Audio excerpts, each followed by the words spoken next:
First the consolation match, and then the finals of this Grand Prix, the third leg of the FIDE Chess.com Women's Speed Chess Championship. Qiyu, I have the bracket up for everybody, showing the two matches in the finale here. Katerina Lochno takes on Hou Yifan in the final, and Alexander Kosteniuk first takes on Sara Kanemostaria in the third place match. What are your predictions for today? Well, always asking me the hard questions right off the start. I mean, I have no choice. It's my job. Right. So I do think that Hou Yifan is going to play a very interesting match today against Lano. We heard her determination the other day. We also heard how excited Katarina is for Hou Yifan to be entering the chess scene again.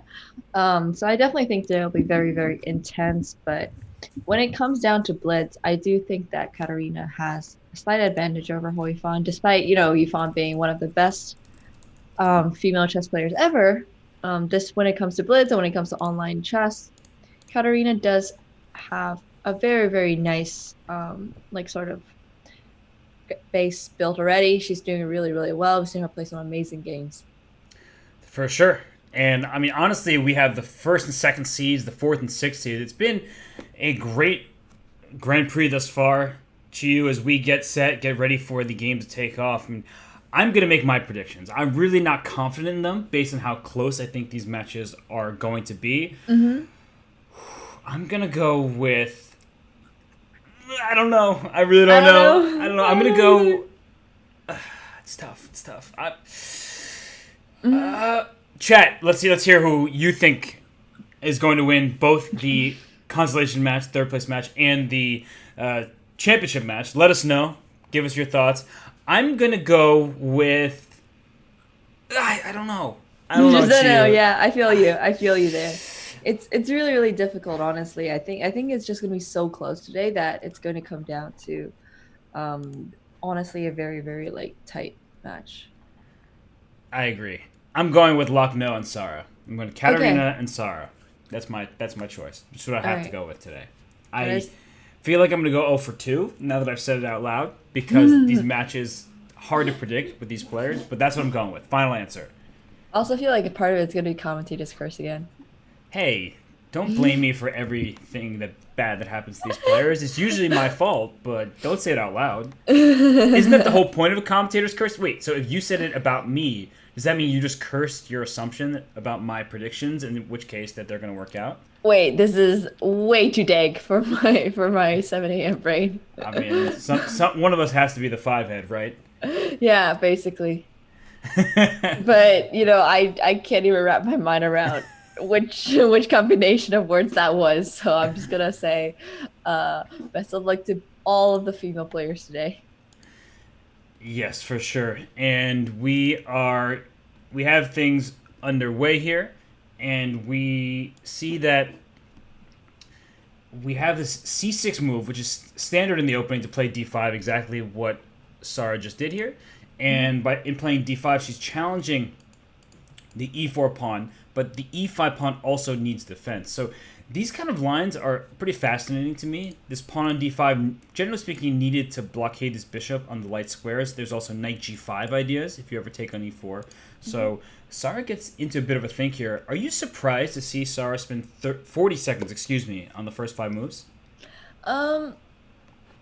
Not really, honestly. Not particularly. But I have to admit, move 3 c6 is a little bit strange because I've never seen this move before. It feels like one of those things somebody would play, like one of my students would play, and I'd be like, no, you should develop your knight out. But when it's a 2400 player playing it, I'm like, oh. You're like, yeah, it's fine, but it's good to be skeptical. So even if it is a very strong player, sometimes the best players in the world, including Magnus Carlsen, play openings that probably aren't as sound as they should be. And this c6 line, I mean, it is exactly what we're looking at. You play c6, so you can play d5. But generally speaking, the problem with things like this is your center becomes a bit loose. So the d5 pawn already is quite vulnerable thanks to this pin on the knight f6. The e5 pawn also can be targeted thanks to the semi-open e file where white's rook can quickly come to e1 after castling. So I do think that black has a lot to figure out. I'm concerned about her clock situation because she's already down over a minute and it's move 8 of this game. Yeah, for sure. I'm just kind of surprised that if she's going to a line that's, obviously should have been prepared beforehand because otherwise she would have done whatever is main line. I'm just surprised she didn't like, prepare it perhaps a little bit better because right now it's not looking like she's got a clear idea of what she's doing.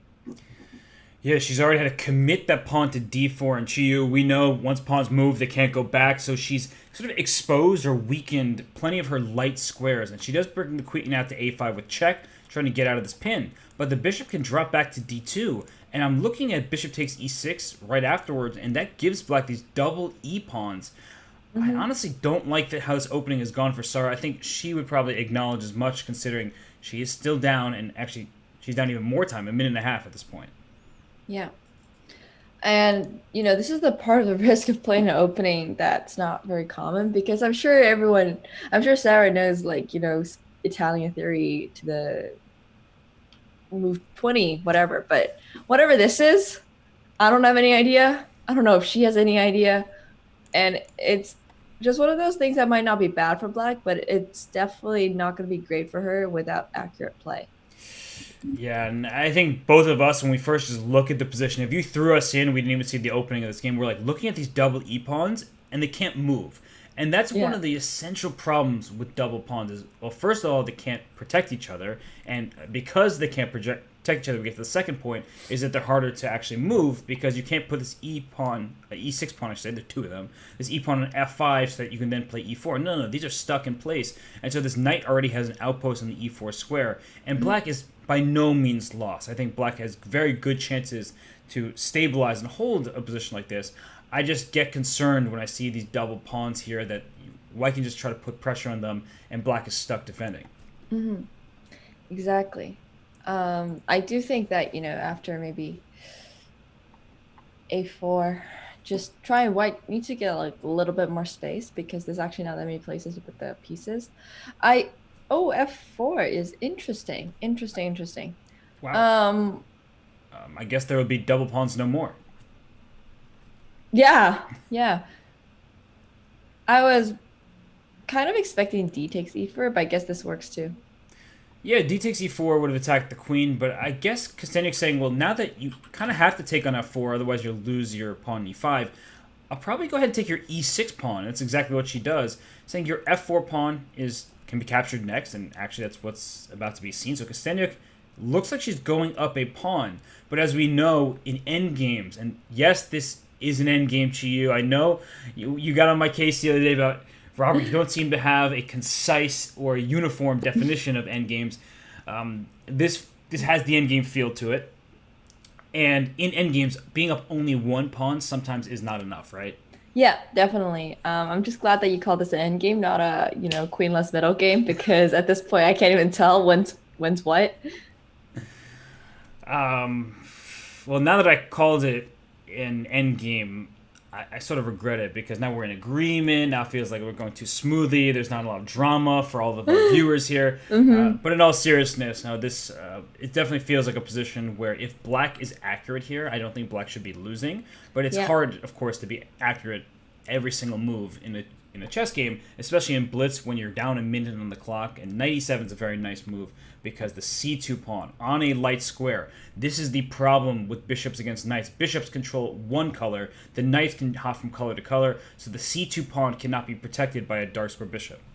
Yeah, no, and definitely. And if you see a move like, you might be wondering, is the d4 pawn hanging? And it is hanging. It is. There's actually not like a direct trick to it. After rook takes d4, there's just rook takes c2. But the idea is that black's rook is going to be really, really active while white does get the passed pawn on d3. Yeah, I don't know how they kind of weigh having a rook on the second or the seventh rank in this case, where it's on c2, but it's the seventh rank from black's perspective. I don't know what exact value it's worth. I think it depends on the position.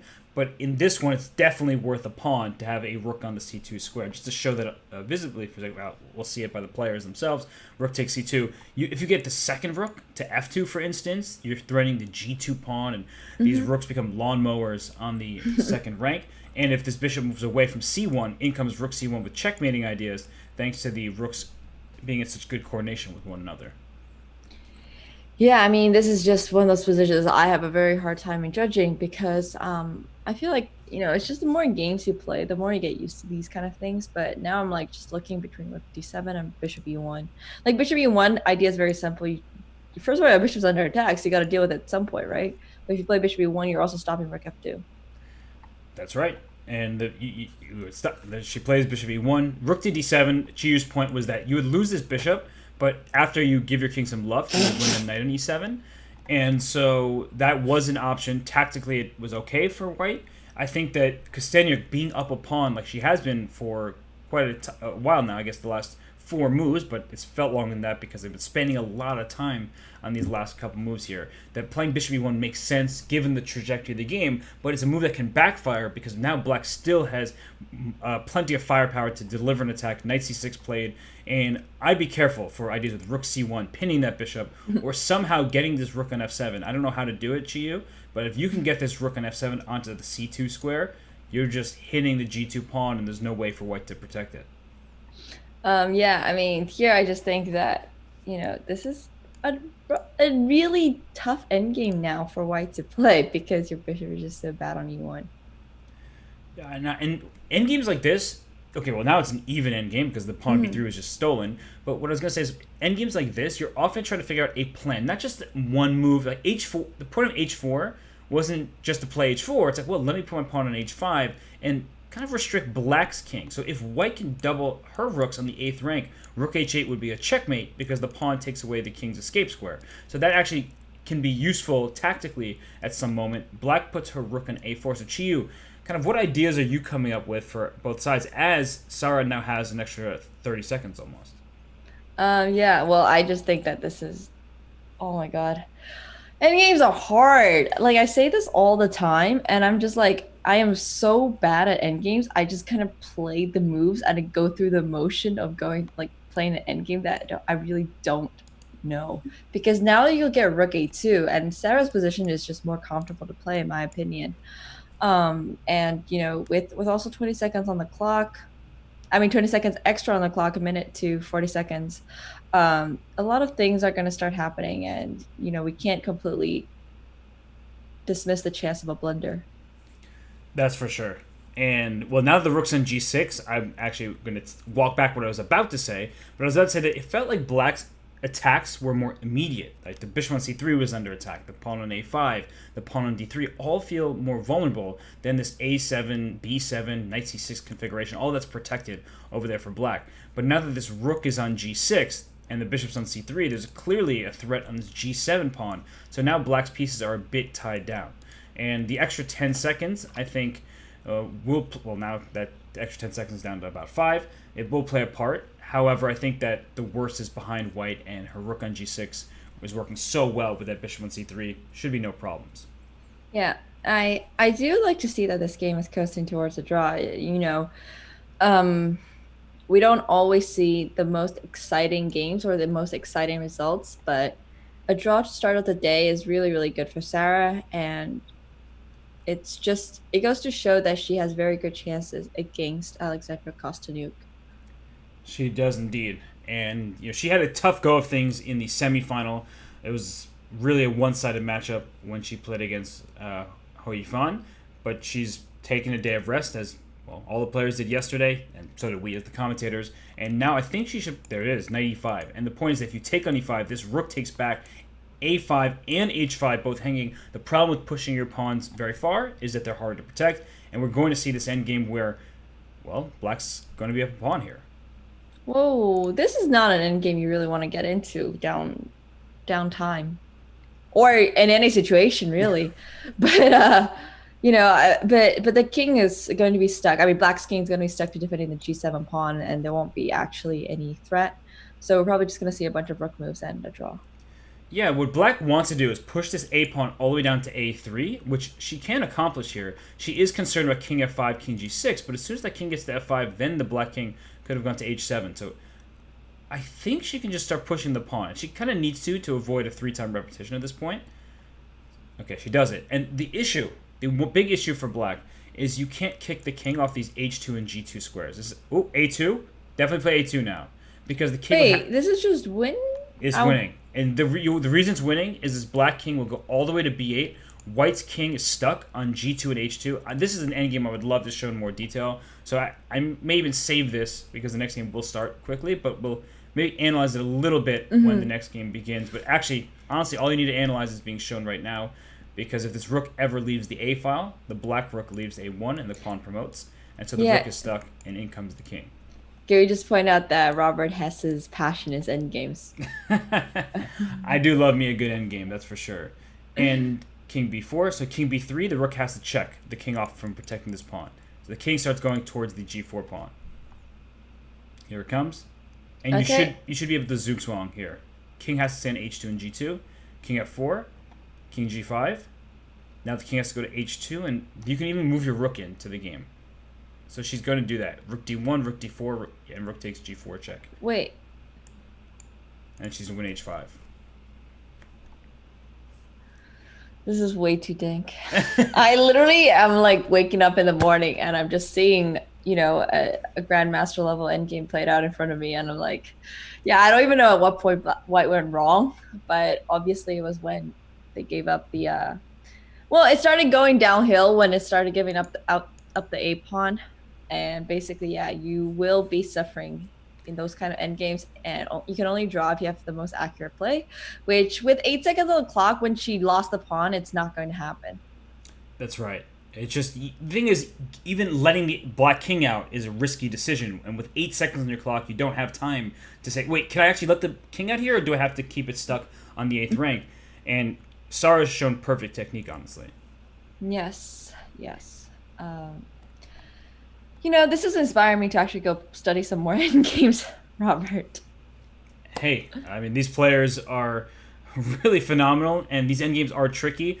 I always tell people that. You say, hey, there are only 6 pieces remaining. This should be easy, right? No, it's not going to be easy. And chess is just really a difficult game, plenty of nuances. And while this end game ended up being winning, if that pawn structure was a little bit different, instead of g4 and h5 was g4 and h3, we may have had a different story here. Is this possibly the first game in this tournament so far that's gone beyond 100 moves? It certainly feels like one of the rare occasions where the game has gone so long. And also, Sarah only has 3 seconds left, so I don't even want to call this game. Oh gosh! Wait, she's got like made in, you know, whoa, the 1 second on the clock. Oh my god! Play rook e1 check. Oh, if I were Kostennik, I would have played rook e1 check, because I think you could have flagged Sarah. So Sarah ends up winning that game. Oh, it looks like a sigh of relief there. Let's pull up that position just quickly, the end position. And the reason why I said rook to a1 check, this was not the really high-level endgame technique I want to show, is because black had 1.9 seconds left. So if she was holding her rook and not her king, rook e1 check forces the king move, and you're losing no matter what, so you can flag your opponents, the dirty flag. I think that's what she should have gone for. Robert, you're giving everybody bad ideas. I think it's in my job description to give chess ideas, not necessarily good chess ideas. Robert Hess. Learning bullet chess with Robert Hess. That sounds like a terrible idea. But anyway, we have spent more than half of the time on that first game, or approximately 15 minutes on one game, which means that this may be our final game if we have another 110 plus move affair. You know, I haven't seen 110 move games very often, and it's really it's kind of like a little bit shocking when you see it in Blitz, because you would assume they just don't have enough time to play that many moves, but they definitely do, and I think that game was really nice. Yeah, that was some great technique by Sarah. Of course, Kostennik, she misplayed things. There was some time trouble, and in general, at the highest levels in chess, you need a mistake from your opponent, well, at least one, if you're going to win a game, because that's how strong these players are. If they have a classical time control that's, you know, hours on the clock, they really can dive deeply, move after move, it's going to be hard to win these chess games. That's why you see so many draws at the highest level. But in blitz and rapid chess, and especially bullet chess, many more decisive games. Definitely. I mean, this is just, once again, it's a very nice position for Sarah, I think. You know, it's just one of those positions where white, there's nothing you can do as black, and you just sort of move pieces around for a bit. Yeah, it's a sort of sad state of affairs, but here comes that knight to d6, so she's trying to prove us both wrong, where I agree with you, white's knight on c5 looks excellent. In a position like this that's so close, Qiyu, I feel like people struggle to evaluate these things, myself included. So, kind of, it's coming up with plans while also anticipating your opponent's strategies. So, speaking of which, what plans would you aim for white and similarly for black? This is too much thinking for 7 a.m. Well, I think that I don't even have experience playing this kind of position that often because it is a d4 and I'm primarily an e4 player. Okay, well, after g5, I think this makes my life a little bit easier. I feel like the king side is going to be weak no matter what happens. So I think now is a good time for me to switch my attention to the king side, potentially play like maybe king to h1, then maybe try to push h4. That sounds like actually it's just too much because of knight g4. But I think finding a plan here for white is going to be slightly difficult. It's funny because when you see move like g5, you tend to have this visceral reaction of, oh, whoa, whoa, what is that about? That looks way too risky. But I think that Kostenia, the chess queen, she's claiming, look at how strong my pieces are on the king side. My king is actually quite safe. And perhaps it's the white king that's going to become vulnerable after a rook h8, h5, h4 type of maneuver. And f3 is really smart because you were the first to point out potential king side attacks. Well, sometimes you blow up in the center to kind of initiate some of the play. And e4 is going to be so difficult to accomplish, Qiyu. I actually don't know if we'll ever see that move. Yeah, and as this position goes into black's favor, it's going to be also like a very, very intense blitz match because both players seem to be fairly well-rounded and quite even in terms of strength. So it's going to be a matter of who's able to blunder less as we go into this. Yeah, and I don't know if you saw my arrows in the e4 square, but I was just trying to point out that if that is white's idea, what the point of f3, if that was to play at e4, good luck to you. Because how many attacks does black have in the e4 square? 1, 2, 3, 4, 5, 6 attacks. Yeah. A lot. That's actually almost all of the pieces. She just needs to play queen e6, rook e7, and then rook e8 to get all 7. So that would be pretty cool. But, this is white only has a very temporary threat of an attack with rook takes c6. That's the idea here. But black can easily stop that with either queen b7 or knight c4. There's just so many things. And then this e3 pawn is just going to be really, really weak for the rest of the game. Okay, well, b5 is a hot take on this because now the knight gets to c5 and black is literally saying, I don't care if your knight gets an outpost. I don't care if your knight can go to d3 and then e5. It's just this is good for black and this is good. Well, I don't know about that after b takes. Yeah, this really interesting dynamic here. Giving up control of that outpost square on c5 permanently. And when I look at this position, Qiyu, one of the deeper concepts I'm trying to come up with is, can I trade a pair of knights and then put my new knight on c5? So, can I just get rid of the knight on f6 and knight on c5? And the reason I'm saying that is because black has a light squared bishop. And the bishops are great compared to knights because they're long-range pieces. This bishop on g6 stops white's pieces from going to b1. That's crazy. That's really a great sniper there. Mm-hmm. The issue with the bishop is it can only stay on its own color, so the light squares. So we'll never be able to kick out a knight on c5, a knight on e5, a knight on f4, whatever the square is that's a dark square. It can't really compete with that knight. So g4 is a great move to open up the position, but that's a long-term dynamic that I'm looking for. Yeah. Once again, I think white had a good chance there, but g4 was great because now you'll never push e4.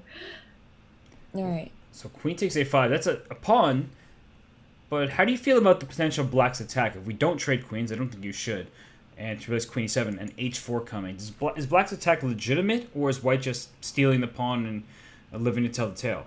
I would say, if it was a classical game, I would have a completely different take on this, but because it's blitz, I'm going to say this is going to work for black. That's what I'm going to say. Because once again, if you're trying to win in a blitz game, you go for the attack and your opponent won't be able to defend perfectly. Completely agreed. And when we look at this position, before we start using our chess brain, we just use our eyes and we're like, wait a sec, white's king looks a bit exposed. I know we talked about how black's king side doesn't really have pawns in front of it either, but I'm looking at a rook h8. Ooh, knight takes e3. That's a pawn that if you can steal that and not fall victim to some kind of pin with rook e2 or sorry rook c3 coming, immediately putting pressure on it. That's a good pawn to steal. But actually, how does black plan to keep this? Queen g5, I guess, would be the way to do so. So Yeah, maybe queen f4 now, just swap up the queen so you don't get any more of an attack going. ooh, I really like that move. I think that a lot of people would be looking how to pressurize this knight on e3. Queen f4, swapping queens and saying, and there she does it. The a3 pawn, which is going to go to a4, and then a5, and then a6, if you're not careful. That's an outside pass pawn, so we have even material. But look at black's extra pawn. It's completely cemented, blockaded by this knight on c5. So Qiyu, I love that move, queen f4. That was really wise of you to just say, let's get those off the board, not worry about an attack. And I'm guessing, but I don't want to speak for you, now you're liking white's chances? I'm actually still liking black chances. Just because queens are off the board doesn't mean the attack is over. So you're saying you're saying it's not an endgame. That's what you're saying. No, it's an endgame, but What? you can attack in an endgame. Huh? What? I thought you're coming to my side of things here. No, no, no. I think this is still an endgame. I just think that you can also attack in an endgame. There's no reason that there's no tactics. There won't be tactics in an endgame. This is not an endgame. This is a queenless middle game with attacking chances for black. Okay, I believe you. I believe you. You're the expert here. No. We can call it an endgame. But anyway, continue your point. Sorry. Yeah, but this is just. I was just gonna say you can play like bishop f5, king h6, maybe pull your rooks down. There's a lot of things going on here. But if you think it's a queenless middle game, I will believe you. No, I think you're right, though. It's a good point that you're making, that even in endgames, you shouldn't just think that your king is safe. It's not Your king's not inherently safe without queens on the board. Look at this king on well, the pawn on h3 is gone. It was just ruined my point. I was going to say that with that pawn on h3, there were some checkmating possibilities, and even without that pawn, there still can be some of that. However, I'm looking at some knight d7 check, knight to e5. I'm actually not sure, from a practical point of view, whose chances I prefer here. The rook e7 is a good move. I really like it. Can we just both agree that this is now an endgame? I'm willing to negotiate more than I would in other. No, this is an endgame. I'm with you. Okay. And watch out, this knight on a3 was hanging. I didn't even notice that knight was hanging because I was looking at how to protect the c6 pawn, but that knight was under attack by this rook on g3. So rook came to c7. Qiyu, that attacks this pony on c6, and the d4 pawn looks like it's going down here. Yeah, well, we're gonna see knight e5, and after knight takes d4, maybe rook c3. Yep. We got that. Well, actually, I don't even know how Sarah plans on defending her knight. It's already defended, and I was just showing that. You can, if black had a free move, rook takes c5 is made by knight d7 check. And that's useful for people who are watching to recognize, and okay, she takes on g6, probably trying to liquidate and head towards the split of the point, but actually black's better here. You can't go king g1 because knight e2 check. You couldn't go king e3 because knight f5. Black is stealing this pawn, and so this is going to be a not that easy endgame, for an endgame keyword there, for white to hold. But I think that that possibility of fork is a good illustration of how pieces can be defended without a piece immediately defending it. Wow. Rook g5, rook e5 check, this king f3. Watch out for this king on f1. We talked about in endgames there can be an attack. Don't invite that king to f1. Excuse me, to f3. Oh, I can just see so many ways for white to go wrong in this position. Oh, king f3? King one only move, basically. Oh gosh, that's like a situation that really worries me here. I mean, even d4, push, there she does it.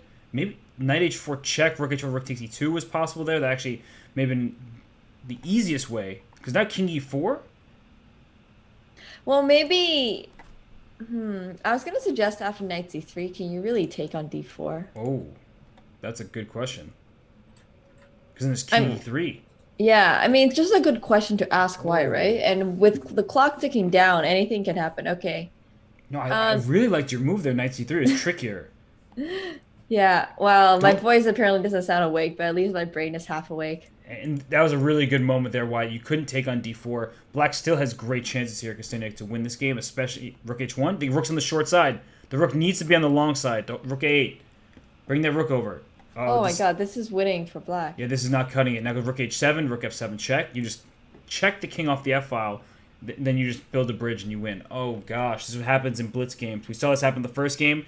It seems like a comeback here by Kosteniuk in the second. Hmm. And Well, this is the famous Lucina endgame.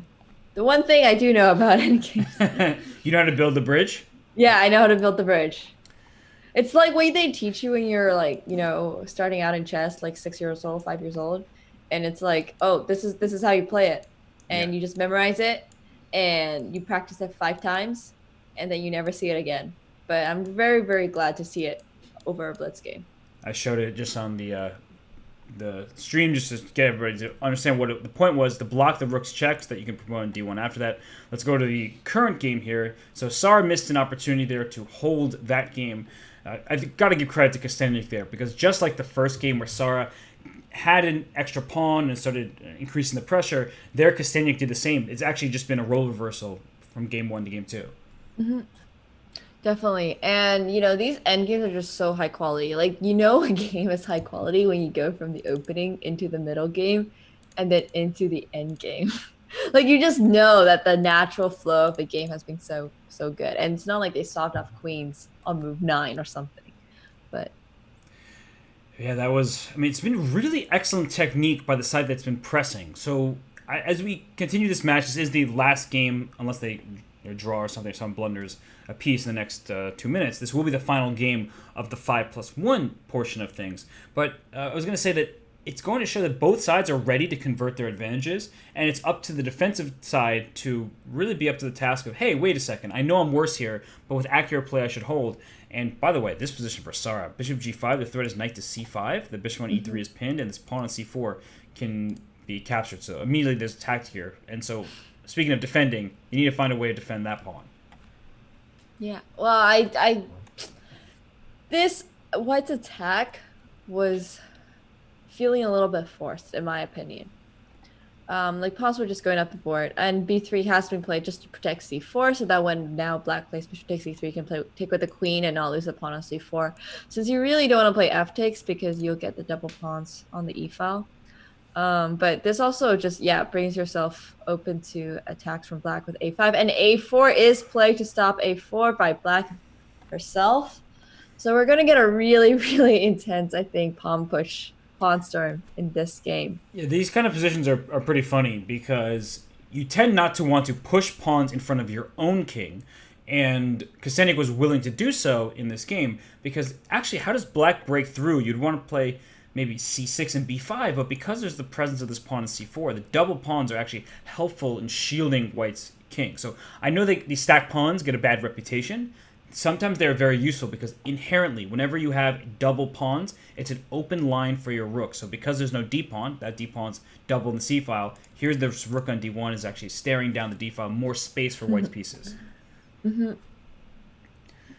Yeah, okay, pawns get pushed up the board. That's what you do when you castle on opposite sides of the board for everybody here. You gotta go for the attack, otherwise it's just like signing yourself up for a very painful kind of like loss.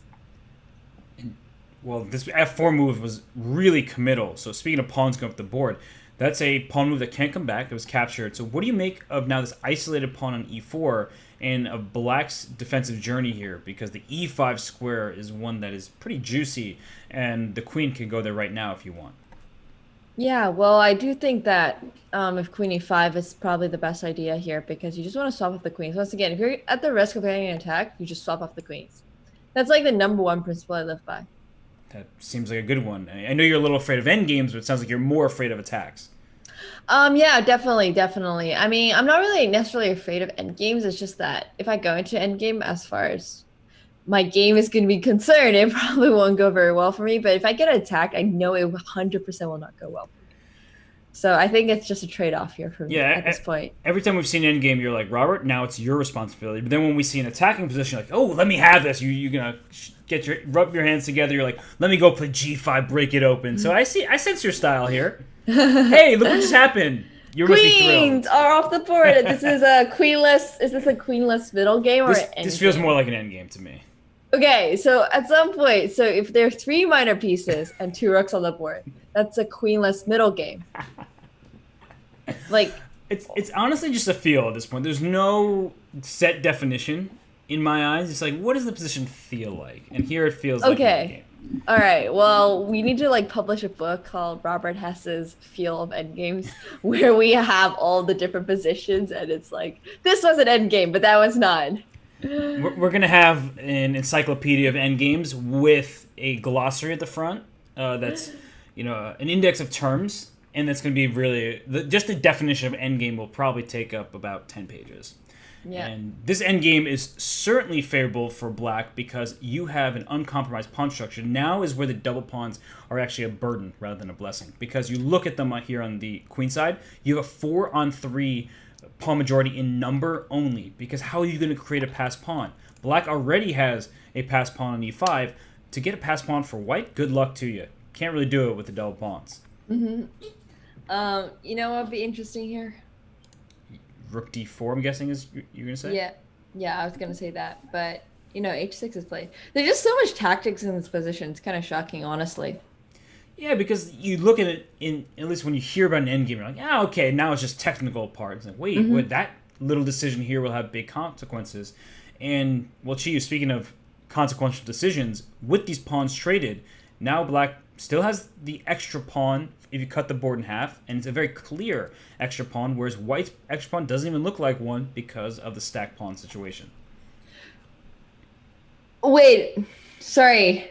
Yeah. Extra pawn, but they're not actually extra pawns. No. They're just the pawn majorities, right? Exactly. Yes, okay. No, I was it just took about me a moment there to comprehend it. You're like, wait. I thought I did a quick count, and both sides have 5 pawns. So, Robert, what are you talking about there? No, you're absolutely right. The material is even, but in number only, right? In feel, black kind of has an extra pawn. At least when I look at this position, I sort of think about it like that, where I have a passed pawn that can actually be pushed, and white's extra pawn is on the C file, but it's a double pawn that you can't really start mobilizing those things, and so it just feels like black has an easy advantage here, and Sara's going to look to press it. Do you think that they'll play like another set of endgames in like the 3+1 and the bullet as well? Because I think that would be really interesting. Like endgame technique is so hard. The less time I have, Very the true. more scuffed my endgames become. Did you not get the memo though? This is an endgames only match. So Right. Sorry, my bad. Just like how yesterday was a Rai Lopez only match. right. Just on a given day, the situation changed. Ooh, look at this, knight e4 check. If you trade, white would win the e3 pawn. But after knight e4, this king to f5, ignoring the threat on the knight, and then forking, if you will, the rook and the knight on g4 and e4. So that actually was a really nice move, e3, well timed. And I'm scared of this pawn. Ooh. If I'm Kostenik, I'm real worried here. I would have maybe played rook to f3. Oh. Just to be able to like put some pressure on the pawn. Because now that your rook's on g4, it's just like not in a very good position to stop the e pawn. Although, how do you get that pawn going? Because if you move the knight away from c5, there's rook e4 check. So she kind of has frozen. Oh, maybe just rook d2, like bring your rook back. I mean, black needs to bring her rook down. Oh, or just defend g6. That works too. So now she's freeing up her king in a sense, and that like a rook g5, there's king to f4. I say that with like a question in my voice because I'm worried about this knight on c5 being a little loose over here. Yeah. So like I'll just show this on the board quickly. Rook g5, king f4, knight e2 check. There's knight c5 still under attack, so king f3 to attack the knight on e2, knight g1 check, king f2, knight h3 check. And that looks like it wins this knight, but then this e-pawn will start rolling after king f1. So I'm going to go back to the live position. It just goes to show that winning material is not all that's important here. And Sara brings her king in to f4. And here comes king f3. And if knight g1, here comes king f2. And after knight h3, there goes king f1. And we'll see that exact line unfold where black's e-pawn is probably worth this giving up his knight on c5. Okay, so this looks like, if the king goes to f1, you've got... I think white has very limited choices in this position. Yeah, because otherwise you'll get... Okay, well, at least black cannot push e2. But if you go rook g2 now with like the idea of trying to repeat the position, we might just see king f3, and then you'll have to move your rook, and that will give black the time she needs to play e2. So I think white has definitely somehow this is not looking too good. It's not because you can't really coordinate just two pieces, right? It's weird. You can coordinate pieces when there are a bunch of them, but here it's hard because just the one king can attack your pieces, and all of a sudden they have to start moving. The knight came to g5, and king f2. There will be knight h3 check back. That's the point. That you can't just kick the rook and push your pawn because knight h3 comes back, protecting the rook and giving the king a check. So you just have to do a little bit more here. So let's think about this. Rook to f6 was the idea is now rook f1 check, trading off the rooks, and it's because king to b2, avoiding the check there. Oh, maybe just king d2 now? Like, white doesn't even have knight f3 anymore, so you can play king d2 quite literally and just push e2, e1. Look at you. And she does it. She does it. She plays king e2. You don't have e4. You don't have f3. The knight can't give a check. If rook g2, there's simply e2, and that pawn is promoting, and the king is an aggressive piece. It's a weapon in the endgame. I think we're going to see a win in just a few seconds now. Wow, look at that. Well, look at that. We see a win for Sarah, and with that victory, she goes up 2-1, and that is the end of the 5+1. Are you surprised at all by Sarah's lead, or do you think that, hey, this is still anybody's match and Sarah's just out to a good start? I think that Sarah has very, very good chances, but as we've seen, it's been one win, one loss, one win, one loss. Maybe we'll see a few more of that kind of trend. So it's actually kind of interesting, because I definitely feel like Sarah's playing well, but then Alexandra's also playing well, and it's just like at this point, it's who's playing these end games more accurately. And we've seen something a bit unique for high-level chess. The 3 games have been played, and all 3 games have seen a win for black. So the player with the second move, right? White has the first move advantage. Black has won all 3 games. So interesting to note that the endgame technique has been phenomenal for the side that's been pressing. So we'll see as we go forward if these players can defend a little bit more accurately. But I've been really, and this is some high-level chess that we're seeing here. Qiyu, you and I are going to take a break. We'll be back soon with the 3+1 time control of this FIDE Chess.com Women's Speed Chess Championship match. Need to work on that pronunciation there. Good. See you soon, everybody. We'll be back shortly.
And we return. I just wanted to show everybody the bracket once more, how we got here. You see Alexander Kostenyuk and Sara Karamosria there in the third place match. And later today, we will have Katerina Lucknow taking on Hou Yifan in the championship match. So far, 2-1 in Sara's favor. We will have more games going in very shortly. I just want to come back to this first endgame we saw, Qiyu, where there was this rook on a7 trailing this pawn on a2 with the black rook in front of that pawn. And I just wanted to show everybody a little bit about this position. Because after king to b8, this rook needs to stay on the a file. If the rook moved, let's say taking what looks like a free pawn, that frees up the black rook to a square like b1, and then the pawn can promote. So white needs to stay behind this pawn, and that's why she played rook to a3.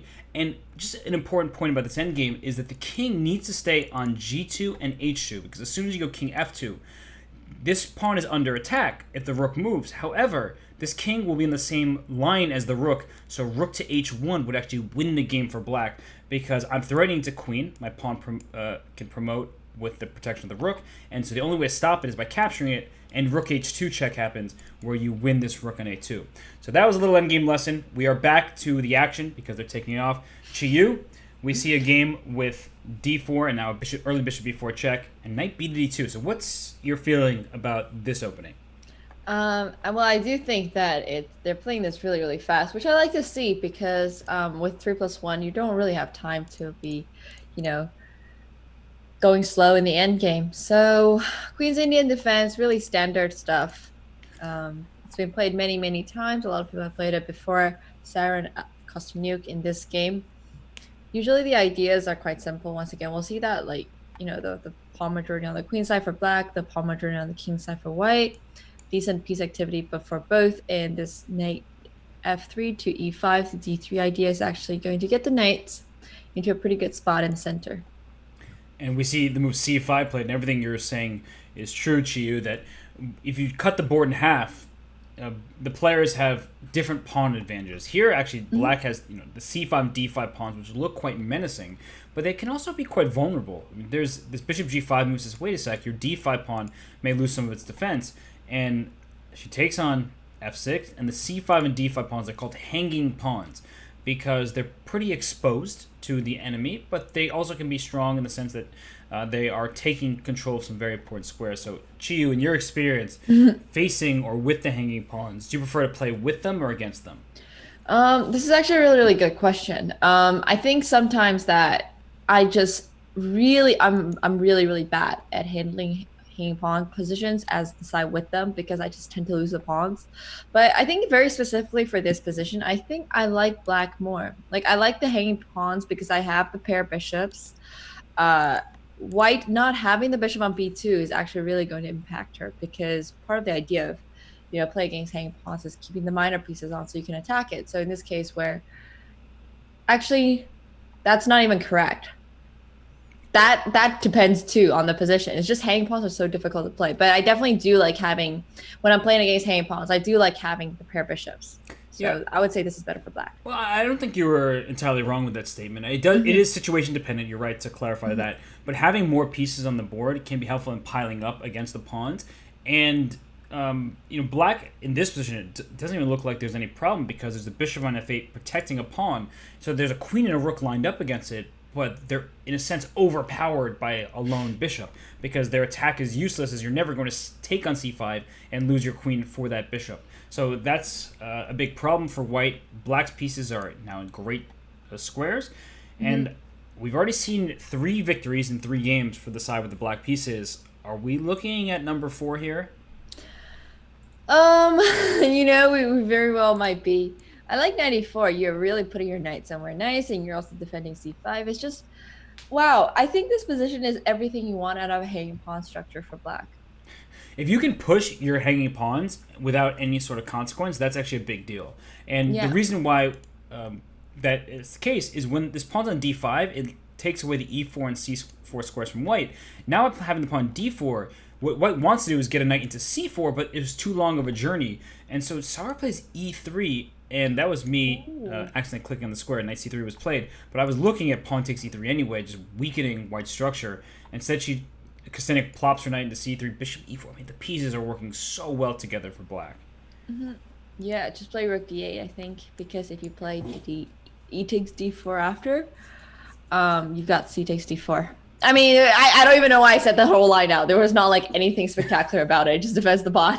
Well, I think it's still a good illustration for our viewers here because sometimes and this happens often. You forget how many pieces are defending a square or like the value of the piece of protecting. Queen b7 played, ignoring the defense there, and so can White not just take this? And there it is. Okay, okay. Wait, whoa. I said that because like I was just like, this is a logical move to say, and Black didn't play it. Now she can take on d4, and I'm like, huh, interesting. I think I get her plan though. I think Astanek is willing to give up the pawn to trade the light square bishops, and if knight takes g2, knight e4 to knight g5. This is actually a very common sort of tactic when your opponent has a fianchetto bishop. If you can remove that piece, White's king is far less safe. And once his knight gets to g5, there are tactics on f3 and h3, and the White king is really feeling drafty over here. Right.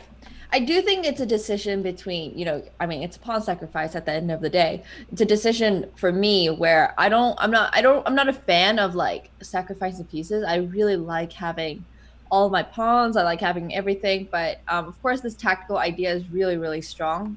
We can see something like bishop c5 here, maybe just pinning the knight to the pawn. Oh, that was definitely a nice move to consider. Knight g5, I think, is the sort of immediate threat of knight h3 check is so tempting. It's hard to pass up on. But queen g4, I mean, it kind of looks like you're barely holding on for White, because if I can attack this knight on d4, I'm going to take it and bring my knight to f3. But for now, at least, it does seem like White has everything kept together well. I would look at rook to d8 and then the e rook. Okay, she takes on e1 and it's going to play rook d8. That's actually just wow. This looks like just a winning tactic. Okay, so knight h4. Wait. No, I don't think you have to never mind queen b4. Queen b4, and then this bishop b2, because then we have like a pin going across the entire board. Wow, just look at the placement of the pieces.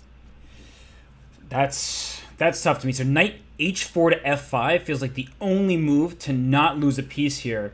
And I actually really like that move because, well, you only have 20 seconds. Oh, I guess it doesn't matter. You just take on d. Of course, you just take on d4 next. Ooh, bishop takes f2. Thank you for your queen. Oh. We both had the same reaction. However, that still was a good move, even though she had better, because she's protecting this bishop on d4. She is up a piece, and now she's up a second piece. Oh my god! Wow. Okay, and still resigned. Okay. Well, the queen, the fossil there would have been really, really cute. The discover attack would have been really nice. But it's okay. We can't always win queens. We do have 4 straight victories for the side with the black pieces. So what do you think is going on in this match that is making that happen? I'm not sure, but we're getting a Spanish, and I am happy. You have said many times that if we have a Spanish in the Roy Lopez, the opening, that Qiyu Zhou is a happy camper. So we have definitely. It. Although this is sort of an obscure one, isn't it? I mean, the black pawn's on b4, the knight's on a5. So since you're such a fan of this opening, well, not this specific line, but the opening more generally, tell everybody, like, what are your thoughts about this position? Well, I definitely do think that black actually comes out decently. I think we've seen this quite a bit in the previous match from 2 days ago, the one between Katarina and her opponent, because this was very similar to that. This is called the Morphe, I think. The Morphe line of the Roy Lopez. So it's definitely very, very double-edged, and it really depends on how each side takes the tactics in the middle game, because it's a very open position, which is a bit rare straight out of the Spanish, since you usually get that locked central pawn structure. Yeah, somehow this doesn't have the vibe of a Spanish, where if you just threw us in this position, had we not seen the opening, you'd be like, wait, this from the Spanish? Wait, what? We had locked up positions, like you're saying. Here it's wide open, and I'm not even sure which side I'd rather play with, because it's one of those positions where the dynamics are totally different. Where I'm looking down the d file, I'm like, wait, isn't that just a weak pawn that's going to be backward forever? And then I'm looking, wait, isn't that a great bishop on g7 that's going to be strong forever? So you look at the different elements here. Different pieces have, of course, different strengths. I think d6 now or queen c7 both make sense to protect the c5 pawn. Don't want to hang that. So what do you make of the long-term potential for white and for black? Well, in this position very specifically, the bishop on a2 is going to be very strong. The knight on a5 is, just pressuring there. I think the knight has to go back and play at some point, but the d6, sorry, I mean the pawn will try to push d5, but black probably will not be able to and have to settle with d6 for now, especially because if you play bishop e7, white can try something like your c5 pawn is actually just hanging, so just play d6, and then that will be a backwards pawn. Yeah, I kind of have the same mindset as you do, where I'm looking from piece to piece. Like bishop e7 is the move I want to play, and I'm attacking e4. It looks like a great development. Oh, well then I lose c5, so probably right now can't do that. d6, it's a hard move to play, honestly, and that's why it wasn't played. Just inviting your pawn to a potentially vulnerable square, and I think that she was able to develop the bishop as you wanted to see happen without pushing this pawn yet, which means she may be able to play rook d8 and d5 in one turn. So somehow with this move order, she may have been able to save a tempo, and that actually could be very useful as the game continues. Mm-hmm. Well, I mean, basically, white's going to have a nice position once the knights get out of the second rank. That's what I'm going to say about this. Because right now, white's knights aren't doing much on d2 and e2, but they can very potentially go to f4, and maybe after queen c2, you can play knight to c4 at some point as well. So those knights are cramping, I won't say your style, but white's position. Yeah, for sure. Oh, that was a big decision there, and I don't think it's a bad one, but Qiyu, what do you make of that, where she took on b4 to kind of alleviate some of the pressure, and that way this knight can move from e2, but that bishop on g7 is looking even stronger now. I like it for the fact that, first of all, you're like alleviating pressure, right? And attacking c5, but it definitely does make the bishop on g7 a bit more of a monster. And I'm already looking at moves like c4 here, because you were talking that bishop on a2, and I respect that bishop. She does play c4, Dasara here, and she says, hey, let me ask you, Qiyu, and she's asking you directly, by the way, with this move. How do you feel about that bishop on a2? Tell me more. Tell me more. Well, it's looking decidedly worse every single move we make.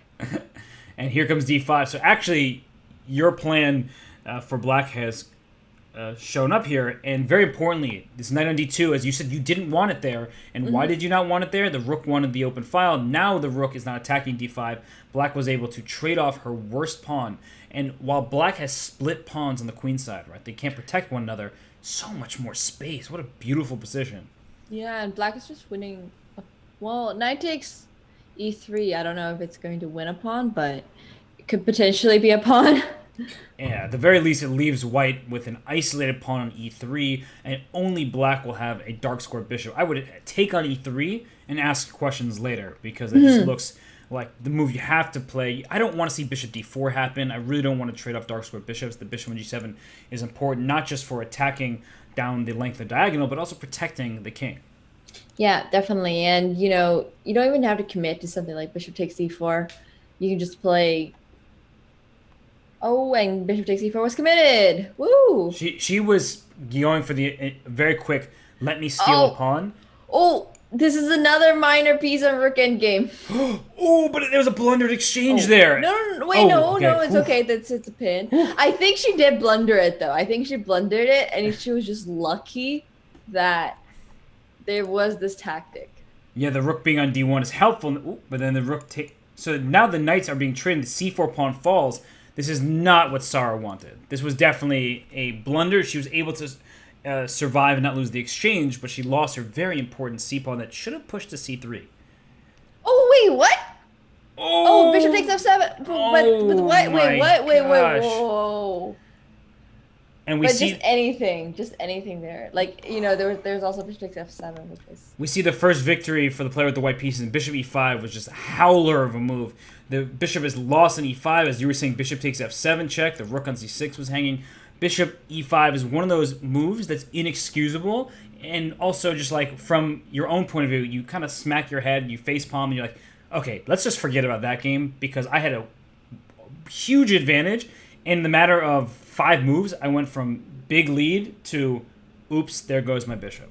Yeah, well, I mean, that's kind of what happens when you blunder once. If you blunder once and your opponent sees it, and it happens, right? Like, luckily for Sarah, she did not lose an exchange on that move, but chess doesn't give you that many chances with these kind of blunders. So unfortunately, she was missing tactics near the end there, and I'm not sure. Like we obviously don't know what exactly was going through her mind. Might have been the time pressure. Might have been the nature of how these games go. But that was definitely a huge blow. Yeah, it's good. It's going to be really difficult game there to kind of come back from, just because psychologically she was outplaying Castano throughout that game. Mm-hmm. Right? The obscure opening, offbeat, and that just. I mean, I'm surprised by it. And when I said it was inexcusable, I mean in a match like this. Obviously, these mistakes happen all the time. I blunder. Just last night, I was blundering pieces away when I was playing online. These things, of course, are common occurrences. But when you're playing a tight match like this, and you have, oh, I never started the new clock. Ah, It's all right, don't worry. So for everybody here, we are in the 3+1 time format, not the 5+1 time format. But guys, don't worry about it.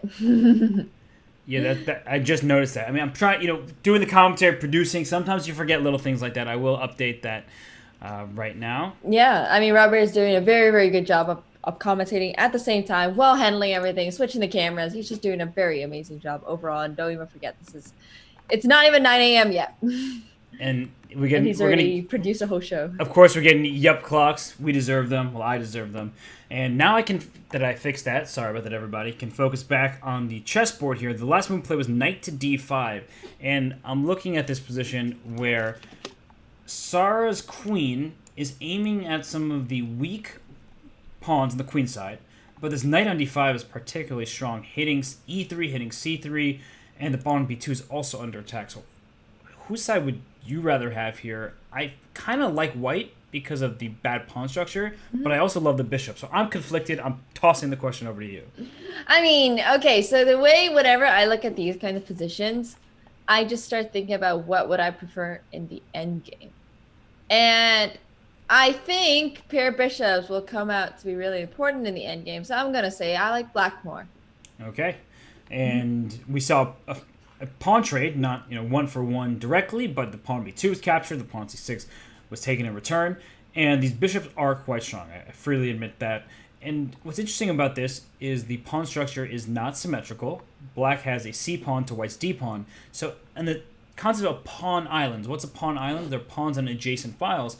I like white's pawn structure because you only have 2 pawn islands from d3 to over to h2, and then this pawn a3, that's 2. Black has 1, 2, the a7 pawn, the c5 pawn, and then the third from e5 over to h7. So it means that white's pawns are a little easier to protect. How about knight d5 instead of queen takes c8, by the way? Well, Knight to d5 tactically looked like it was a somewhat promising move, but instead we saw the queen trade. Okay, the totally fine decision there. I just was getting excited by the tactical possibilities. huh, interesting. I see a queen trade and like I just don't want to toy with that sometimes. So I just go for it. That's actually a pretty reasonable approach. And sometimes just make the queen trade. Oh my gosh, this d5 square Qiyu. There's not a square I could like more on the chessboard than this knight. This knight coming. I am very surprised to see bishop takes c4. Very, very surprised. Yeah, I am as well, and I mean, that's a light square. So this one of these positions. We've mentioned the difference in dynamics between bishops and knights. Knights can go from color complex to color complex, and that knight is going to just jump into d5 and take control over this very important light square, and the bishop is helpless against it. Can I just like take this? Can I just like use this moment to just say that we've seen our fifth, sixth knight and bishop ending with rooks. And well, I mean now it's actually a knight and bishop ending, which will probably steer towards a draw. But it's just the theme has been completely obvious in this match. It's like they signed an agreement beforehand to say we are going into a rook with minor piece endgames every single time we play. I told you, you didn't get the memo, but the players did, and I did as well. That's why I know about it. And yeah, this endgame is not going to be so fun for black to play. Look where the pawns are for white. Light square, which means that you can't attack them.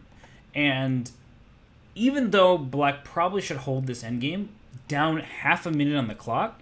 Ooh, e5, king d4. Oh, wait, why did she allow this?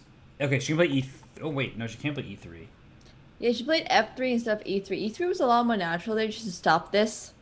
But this makes Blum White's life a little bit difficult. Yeah. Wait a second. I mean, I don't think she's lost because of knight c3, but it's a move that she's going to have to find on the board, which won't be easy. Yeah, knight c3 because of king d4 is knight b5 check. It's like she found it. She found it. That was an Okay, important move. Oh my gosh, that was a scary moment because you go from being clearly better with minimal risk to all of a sudden being worse, and you have to find this move knight c3, and the knight on b5 won't be happy there. It's not like it's definitely. doing a lot, but it's necessary to keep the king out.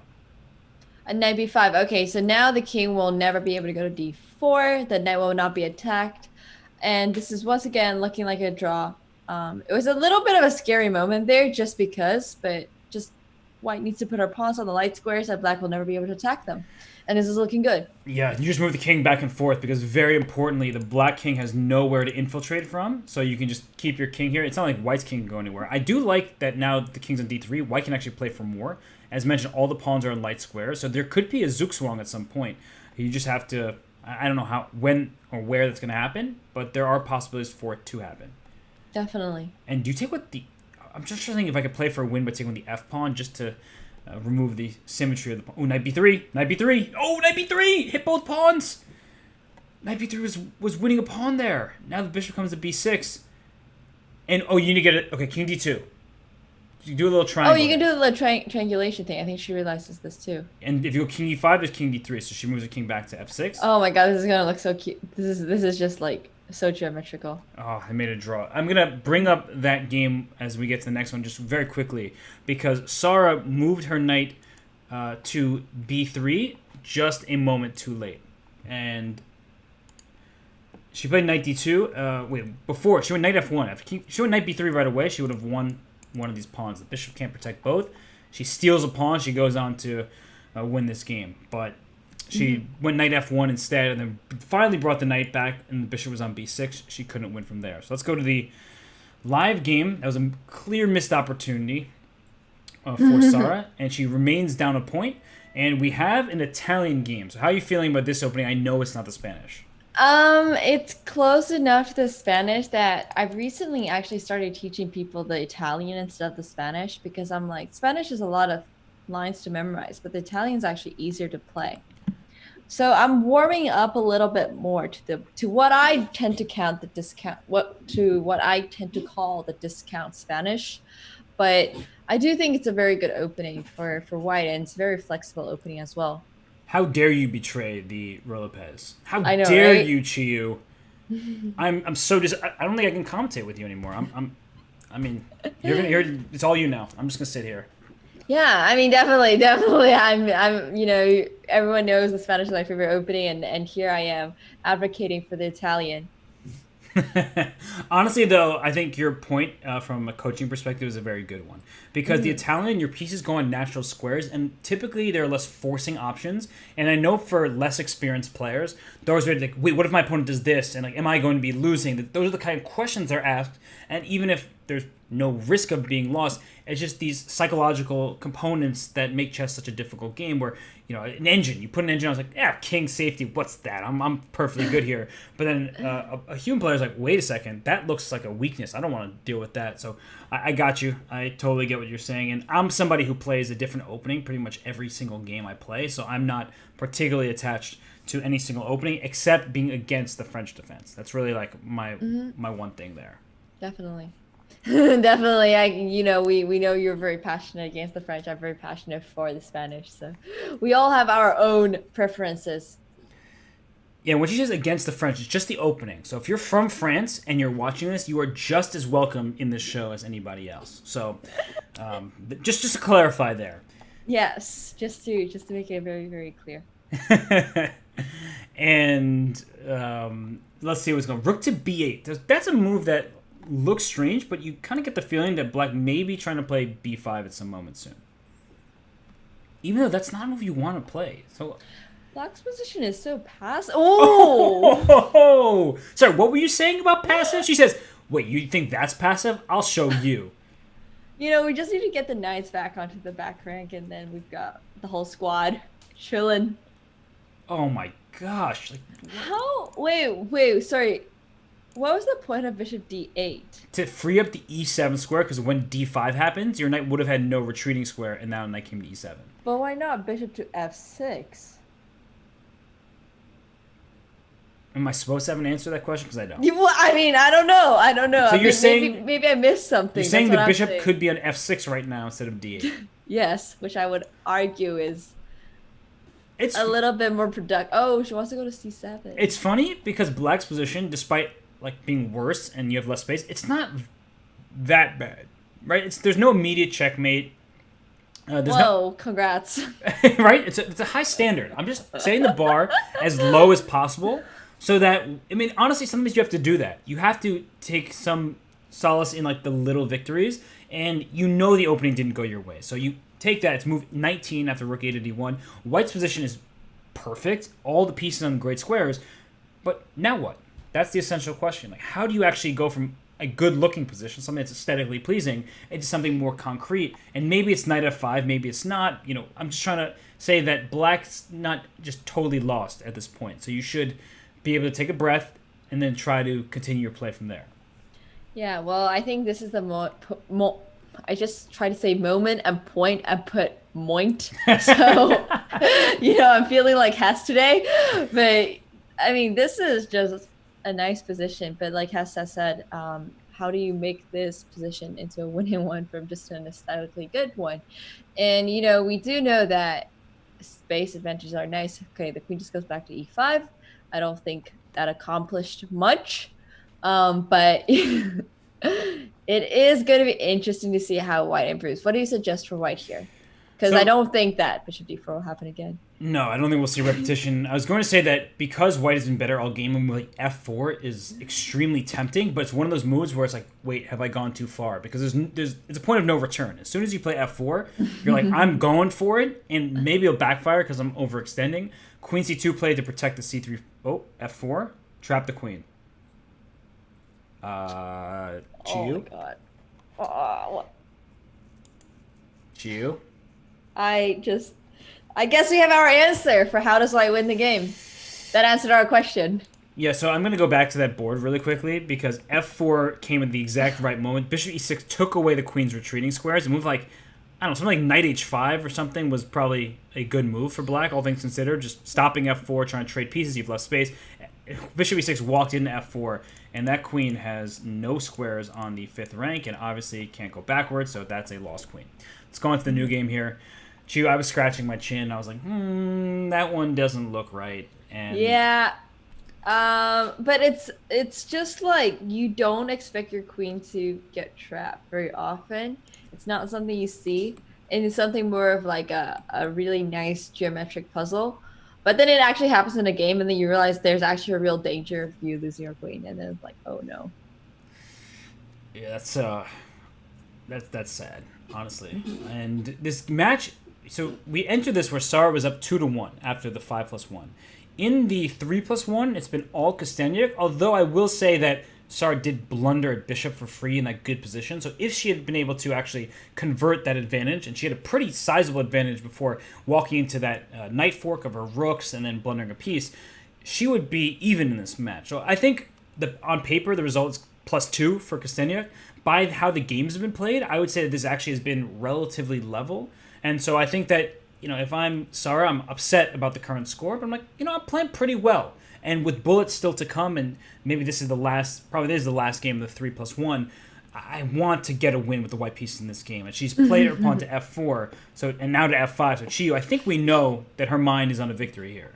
Definitely. She's has to force the win. She has to. Even if she draws in this game, she will still be down 2 points. And going to the bullet, Kosteniuk is very, very strong as well. So it's not like she can force bullet wins or anything like that. And what do you make of this position where white has more space, but this pawn f5, speaking of overextension, this pawn f5 in certain endgames will not be a pleasant one to hold. And endgame is very far away because I don't even see how to trade the pieces. So, Qiyu, what do you make of this dynamic right now? With everything going on, I think I like white's position more, even though objectively speaking, oh, never mind, I take that back. I like black's position more now. I like black's position more. Black's pawn structure is a lot safer than white's. It's funny because I certainly was having that kind of moment, and that's why I said, "Hey, Qiyu, what do you think?" Because there's certain elements I like for white, but I think there are more elements I like for black because white's position looks fragile. Look at this pawn on g3. h3 was played so you could play g4, and then you stop and realize, wait, I don't really want to play g4 because that leaves my knight undefended. So when this knight moves off of f6, I will lose my knight on h4. So g4, just knight takes g4, for instance, and down goes your knight on h4. So h3 stopped knight g4 as well. She took on c5 and queen takes, trying to keep up the pressure on this e3 pawn. d4 now becomes a threat for black in the right time, which may be next move. And maybe knight f3, this bishop takes f5. That pawn on f5, Qiyu, put it back on f2 and let me play that position, please. Yeah, I mean that's a part of about pushing pawns is like it looks good. It looks like you're going to attack. And then when you have it pushed up and there's no attack and then you're like, "Oh man, I really wish my pawn was on f2 right now." And I guess knight f3 can be played because the rook's in f4 protecting the pawn on f5, but this position is still looking b4. I kind of like that move. At the very least, it's aggressive, and if you take on b4 with the knight, there's knight a4, winning this knight on b4 thanks to the rook's protection on. I think this is going to be a fun game, but Sarah is down a full minute, or now it's a 50 seconds, but it started at being a full minute. Yeah, well, knight takes d5. Knight takes d5 is always scary. Like I when people capture like this, I'm just like, oh my god, it looks like I'm gonna lose my bishop, right? But then you gotta be objective about it and realize that a pawn is a pawn. That is good math and good statements. Just true. Good logic. A pawn is a pawn. You heard it here first, everybody. Zhou giving you the instruction you need. A pawn is a pawn. But on a more serious conversation, like taking a pawn like that, I think we both like, whoa, I don't want to take that pawn because I'm walking into a pin. But then when you get over that initial fear, you're 100% correct, Qiyu, that pawn was able to be taken. And now watch out for knight forks and things like that. But Qiyu, with 40 seconds on white's clock, do you think Sarah can make use of that pawn, or is it a risky decision because the board is opening up and white's king is in worse shape than black's? I think black is honestly, oh well, maybe not after rook d6. I was about to say black is better, but now this gives white a lot of play because you get the rooks onto the d file and you actually are able to defend. Oh, wait. Oh, okay. So you can't take the bishop on b7 because of rook takes d4. It's currently pinned. And we just see white securing her position a little bit. It's funny, this knight on h4 has looked really bad to me for a long time, but it's so important because you keep the f5 pawn. Without the knight on h4, if you played knight to f3 back, black would have taken on d5 and then won the f5 pawn. So she's moving her rook back. All right, everything's protected for now. Oh my gosh, look at the artillery on the d file. Ooh, we're just missing white's queen on that file too. Knight f3. Play knight f3. Oh! Oh! Whoa, what a move there! But wait, can you... can I just take it? F takes G, bishop d5? I don't know which... I think rook takes d5 was maybe a little better, because now there's rook takes g6. Okay, well, I think white's fine. Oh my gosh, that was knight g6. That move came as a stunner there. And, well, I like the passed pawn for white, so I think white's position, like, is a little bit better. I think I'd prefer that, but the clock situation is certainly in black's favor. Rook g4 not possible. The rook on d4 doing so well. Rook takes queen h5. Don't do that. Queen takes g3. Okay, so what's happening? Now the rook wanted to go to e5. Can't. Pawn f7 hanging. 15 seconds left for Sarah. Yep, this is, once again, going to be a really intense game. And Sarah has unfortunately, like, blundered, tactics in the last few games. But if she needs to make a comeback, if she wants to make a comeback, she needs to play this endgame extremely accurately. And with this time scramble, it's something she can definitely be able to do. Yeah, in fact, I think it's hard to play this position as black, weirdly enough. And rook f5 now. Oh, I think rook f5. Oh, the b4 pawn was hanging, but rook f5 would attack h5. Here, I always want to push d6. I know my rook's under attack right now, but I want to make d6 happen. King h7 is queen d3 check. That has to be thought out. So king f7. That king does not look like it's very safe there. Oh gosh. Okay, here comes this rook. Needed to come to g6. It was out of play. Rook takes g3. Oh, she missed it. Rook takes g3 would have distracted the queen. and the rook on d4 was hanging. Tactics is hard when you only have 9 seconds. And now it's clearly better for white thanks to this pawn being on d6. Here comes queen to c6 in the near future. Okay, rook e2 to e7 is tempting. Queen c2 is just defensive. I think it's good to be defensive when you don't have too much time. Look at this queen on c6. Oh, this is just such a painful position to play as black. Well, except maybe I would have traded queens there. I'm not sure why she didn't, because the pawn is not actually going to go anywhere. You just march your king over to take it. But oh yeah, because you really just get the king right there so quickly. Oh! Oh my gosh! You know how I was talking about pre-moves? This game is not going to count. That was the last game of the 3+1. Qiyu, you know how I talk about sneaky pre-moves? That was not one of them. Oh no, I think that's actually one of the first outright pre-move blunders we've seen. Like, we've seen misplayed tactics, but this one's very clearly a pre-move blunder. Oh, she was expecting rook takes d6, so she like pre-moved rook c7. Yeah, that was very, very unfortunate. I mean, that was extremely unfortunate. There were almost no blunders that game, and you know, a pre-move blunder is quite different from a blunder, right? Because she would have obviously seen it if she just not pre-moved it. And we haven't actually seen Sarah or Alexandra pre-move that often, I would say. They've really let their time like run almost to the end, and they just still haven't pre-moved. But in this case, this was something completely different. Yeah, I mean, Sarah, she lost the thread in this 3+1 time show. I mean, that game where she just dropped the bishop on e5, she lost this game where, at least for the last dozen or so moves, she with this pawn on d6 back here and in this position with the queen and the rook, it just felt like she was the one pressing. She was doing such a good job. She was actually even on the clock after being down for most of the game. So that's a really unfortunate loss there for her. And she goes down 3 games heading to the bullet. Qiyu, there's still a chance for Sarah. We saw Irina Krush come back against Sarah in the opening round of this Grand Prix leg when she was down 3. So it's possible it's going to be extraordinarily difficult against a player like Kosteniuk, though. Yeah, for sure. I mean, it's going to be really, really, it's going to be a quite a rough time for Sarah coming back into the bullet.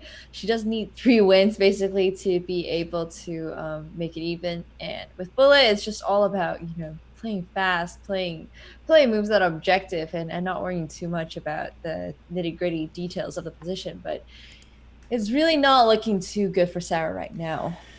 It is not, but she is going to take a little bit of rest, maybe look at some openings, some chess to get in shape for this bullet. We will take a quick break here so that when we return, we'll be fully refreshed for the bullet portion. That's 1 minute plus 1 second increment. We will be back shortly with more action from the FIDE Chess.com Women's Speed Chess Championship.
And we are back, ready for the bullet portion of things here.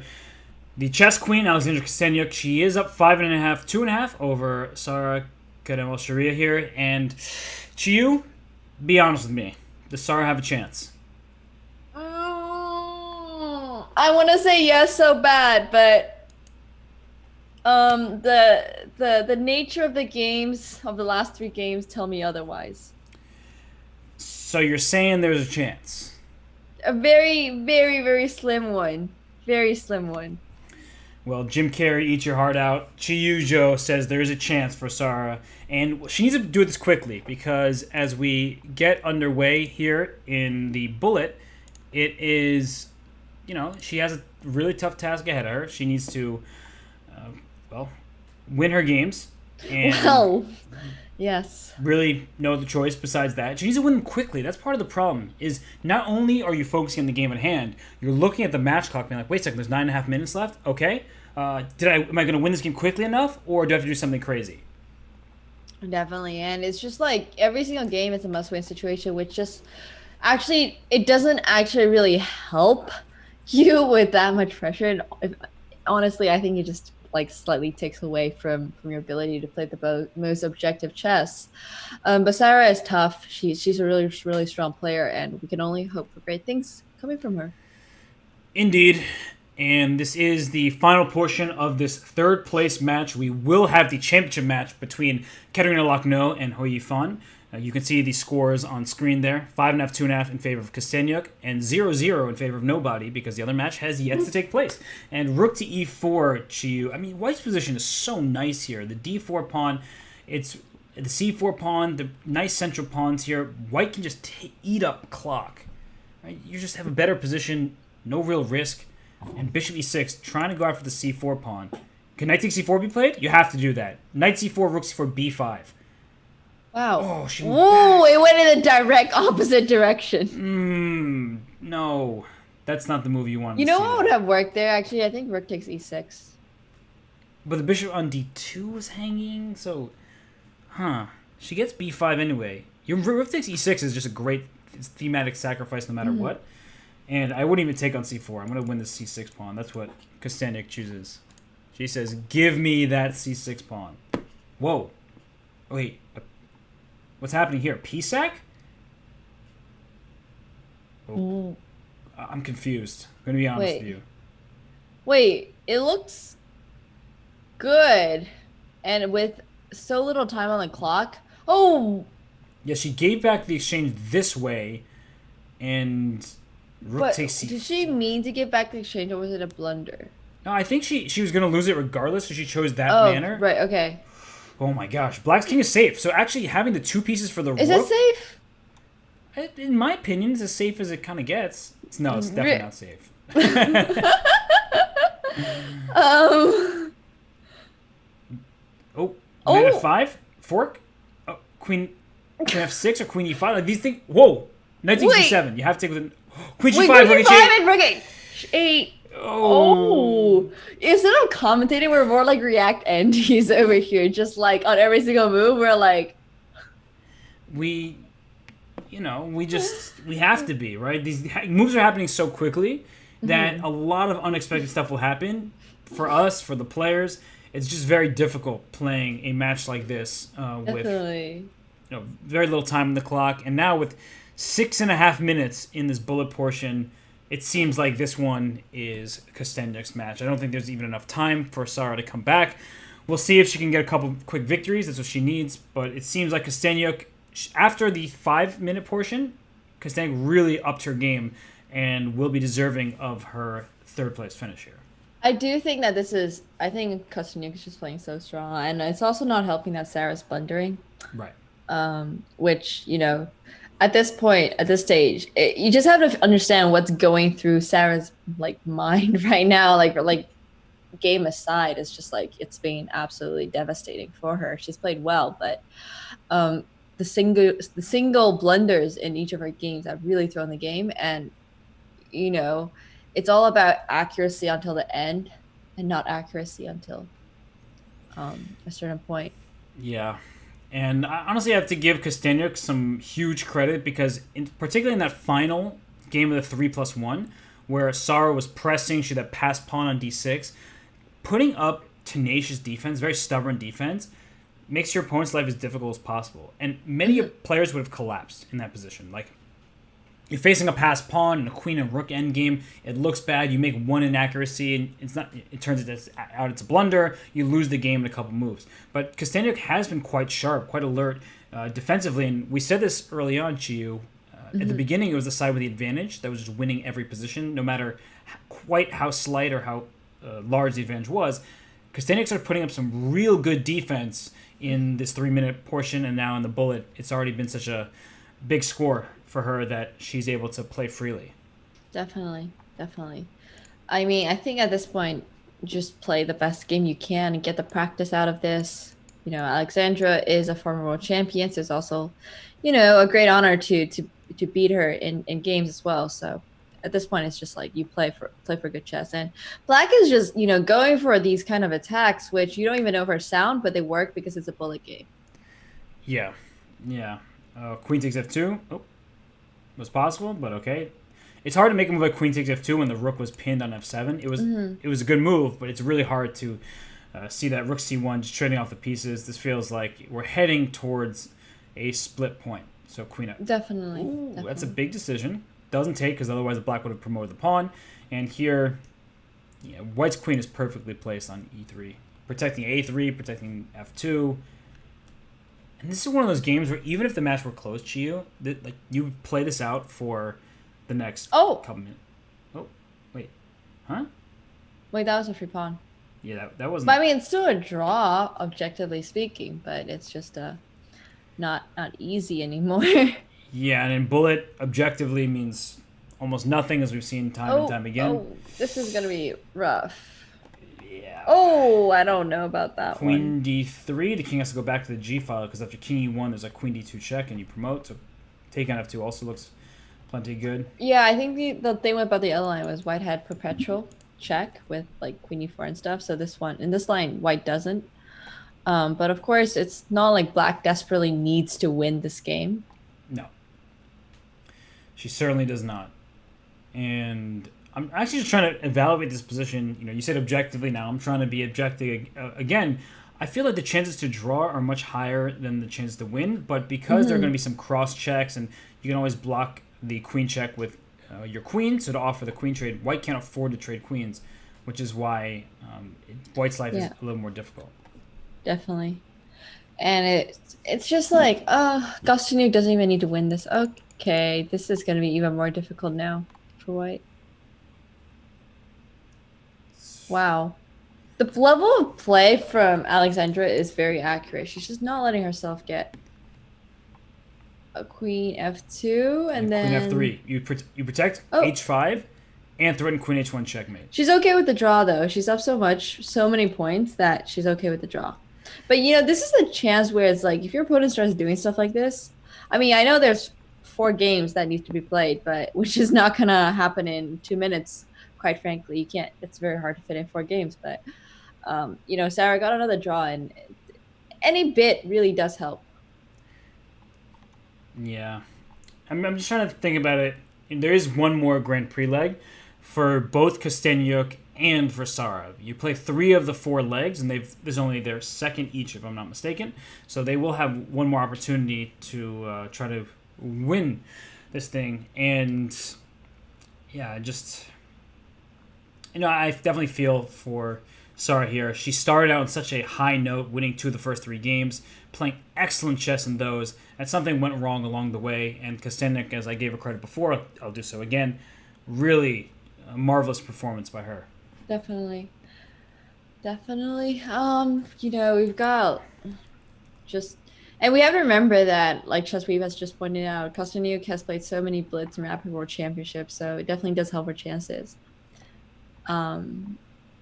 And of course, this is going to... What? Where did the pieces go? What? I also have that same reaction as you. I'm like, I don't think this is what was supposed to happen here. Okay, well, Sarah might objectively win this position. She's up in whole exchange. Yes, and she may win the position, but unfortunately the win is a little too late. And Mm-hmm. just keeping an eye on some things. We will have the next match starting immediately after this one concludes, and considering that there are just 20 seconds left in the official match timer, unless somehow the game ends before then, this will be the final game, and we'll go straight into the 5+1 time control of Ho Yifan versus Katarina Lochno. Yeah.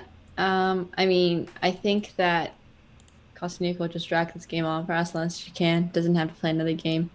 She is up a lot. Oh, whoa. Oh, I, do we? I don't Do know we if get this game? it was very close. It was like right. Nope, we do not get the game. Okay. We do not get the game, which means that we are going into the next match shortly. And wow, what a match that was! Mm-hmm.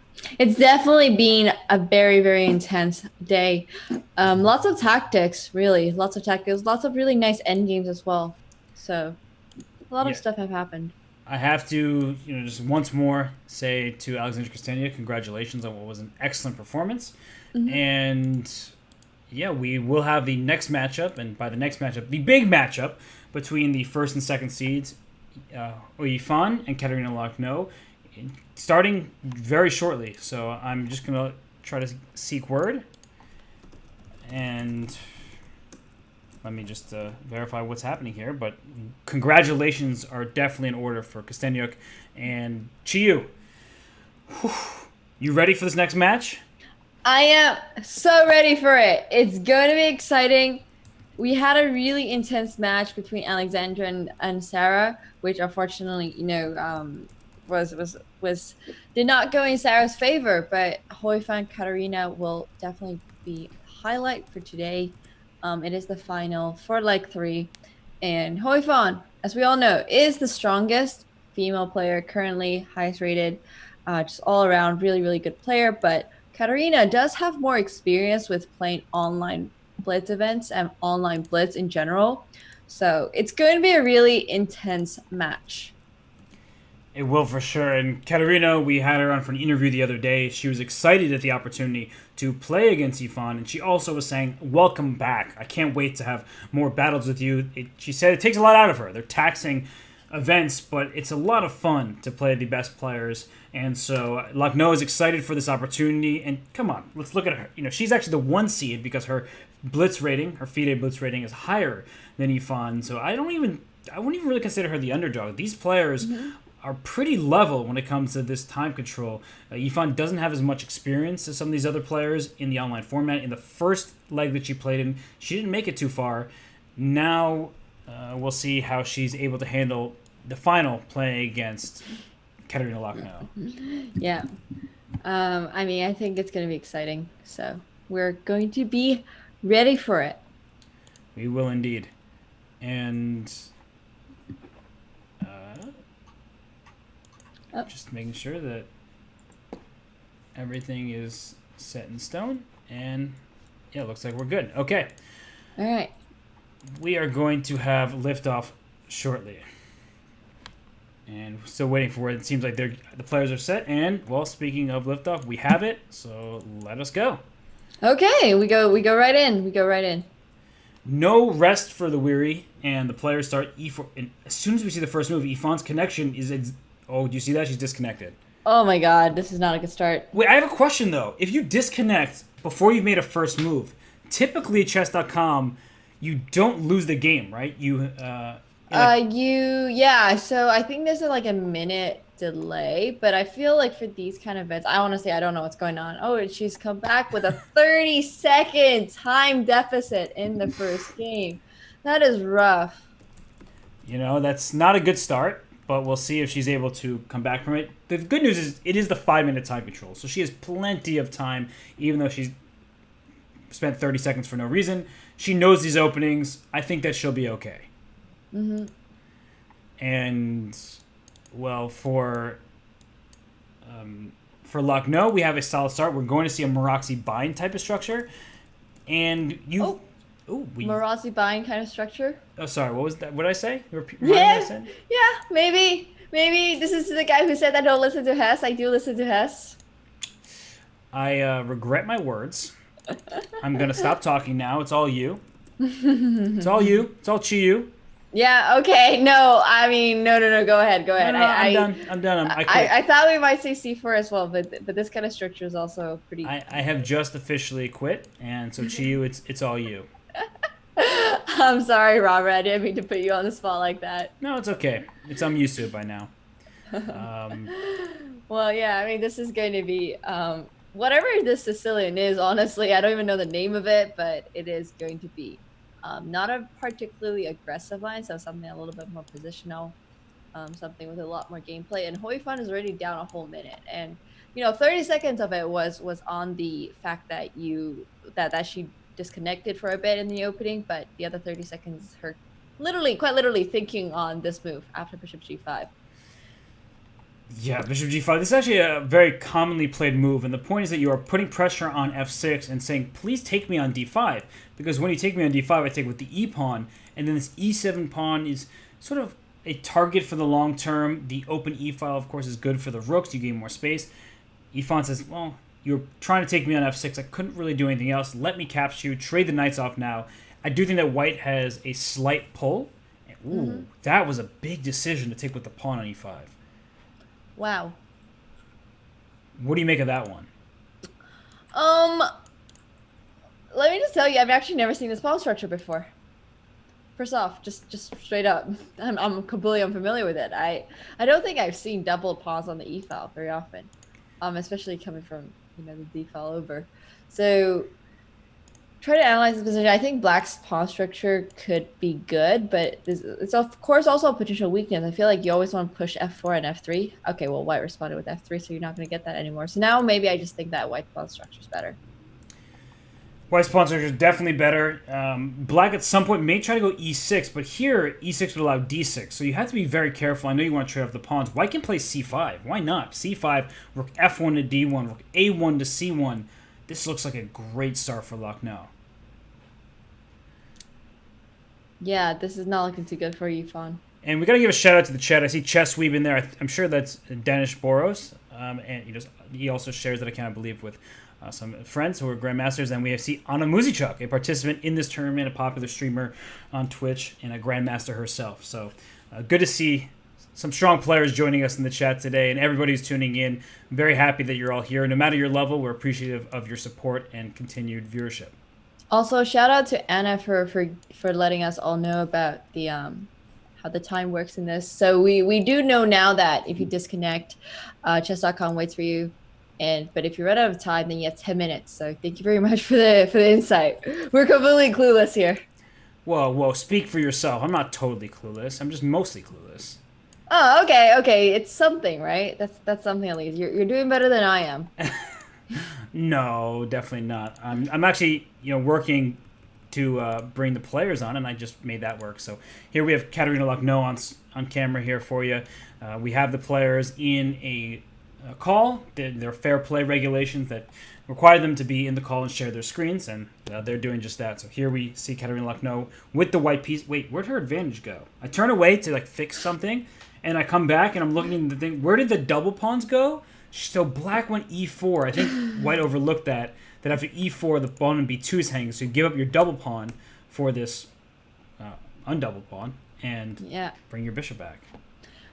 Well, I mean, we do see, white still probably has a very, very, very slight advantage just because of the center, which, black just doesn't have a pawn in right now. And after queen takes E4, black will have to find a way to deal with the bishop. Okay, queen takes D4. I'm actually liking this position more for white because you've got the E file. You can put pressure on E7, and I think white's king's a little bit safer. White's king is certainly safer. Rook F6 played. Again, you want to play E6 for black at some point, but you know that if you play E6, white's going to try to play D6. And okay, the rook was on F6 was hanging, but the point still holds. That E6 is the move you want to play.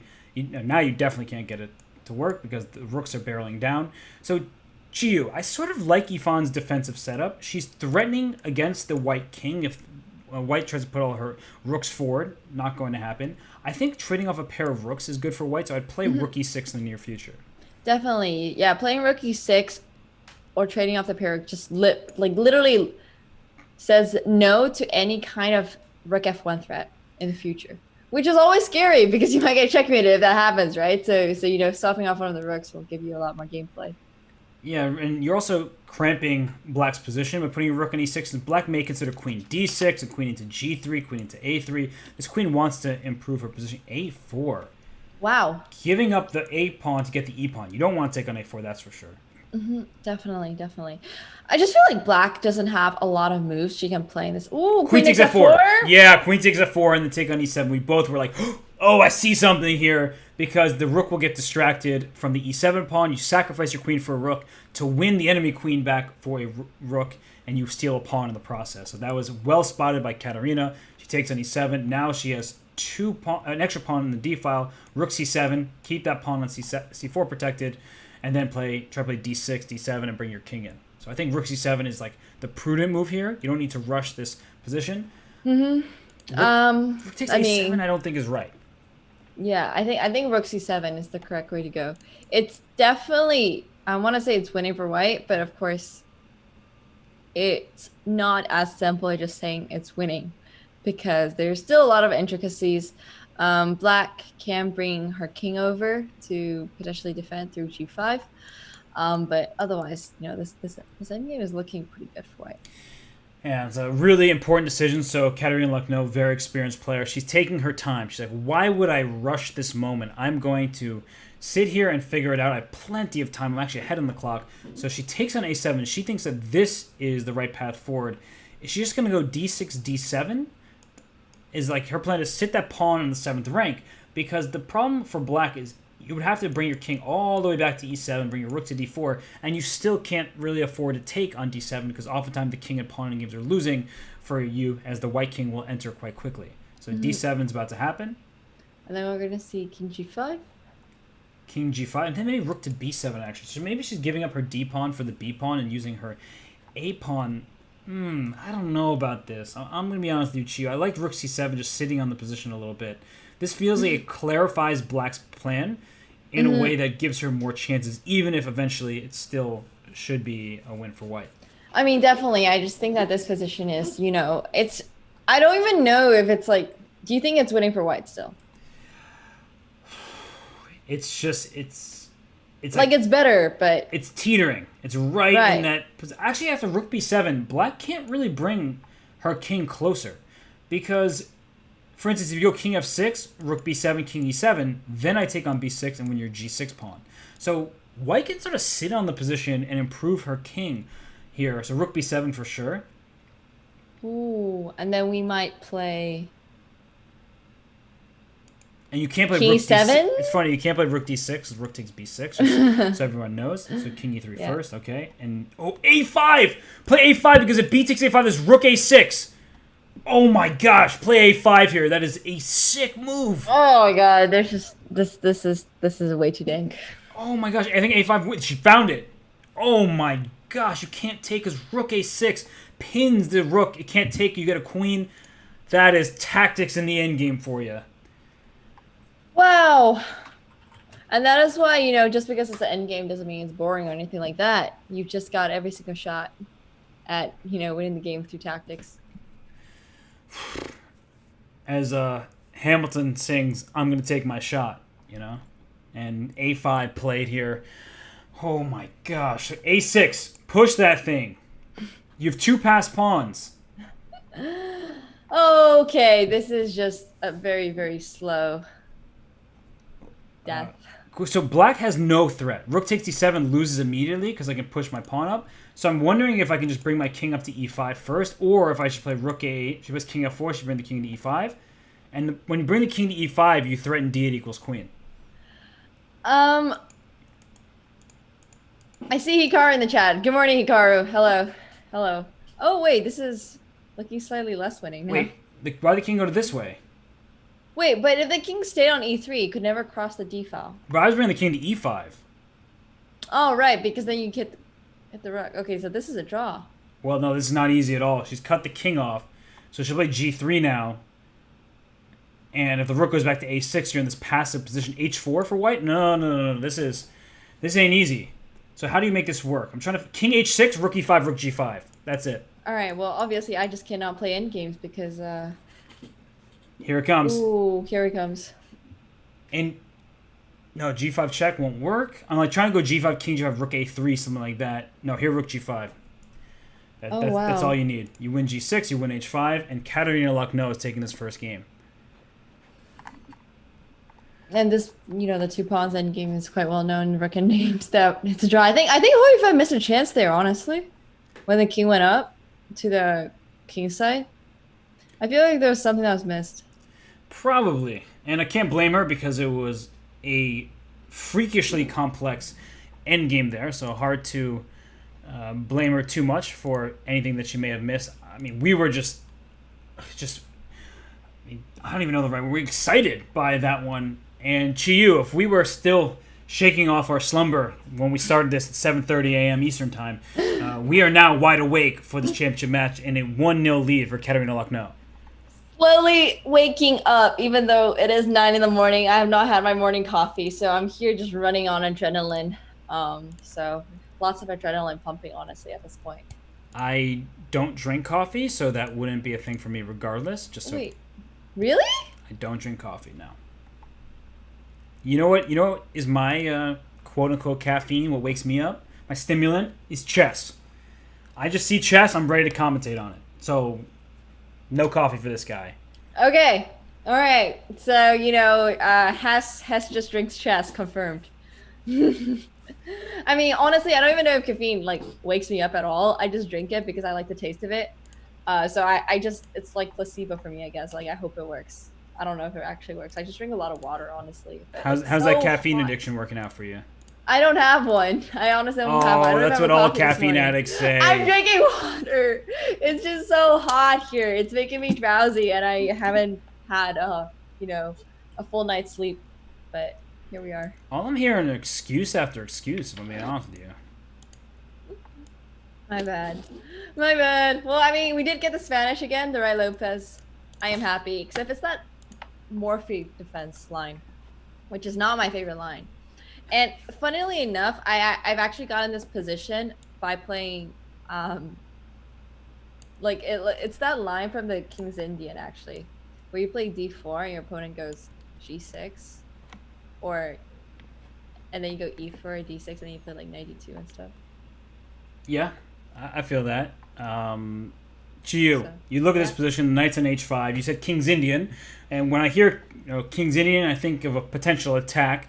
Is Lucknow going to get any even semblance of an attack here, or is White just going to be better with the better center? And sort of we have a Spanish, so you're the person I'm deferring to here.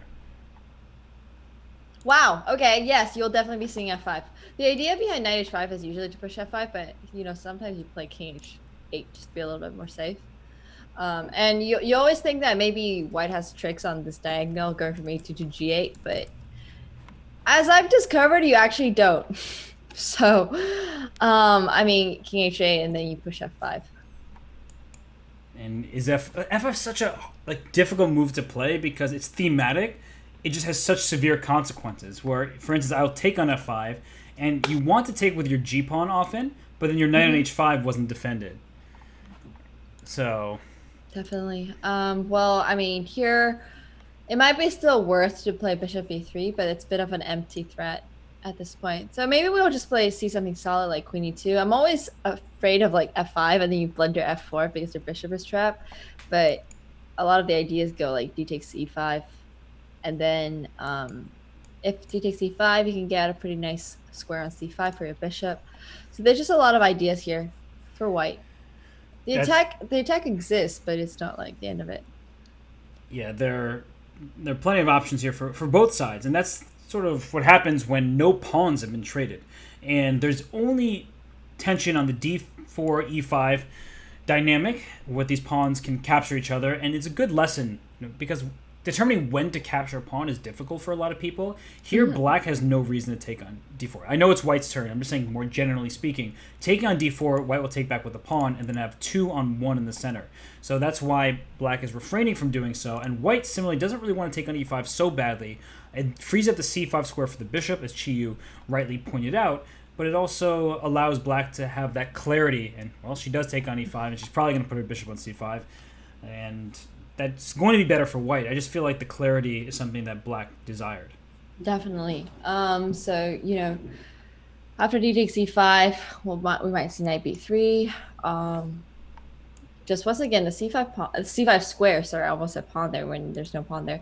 The c5. Oh. Okay, interesting. I just have not seen many people actually play a move like d takes e5, but of course the idea is still, there. It's just to get the pawn onto the e file, but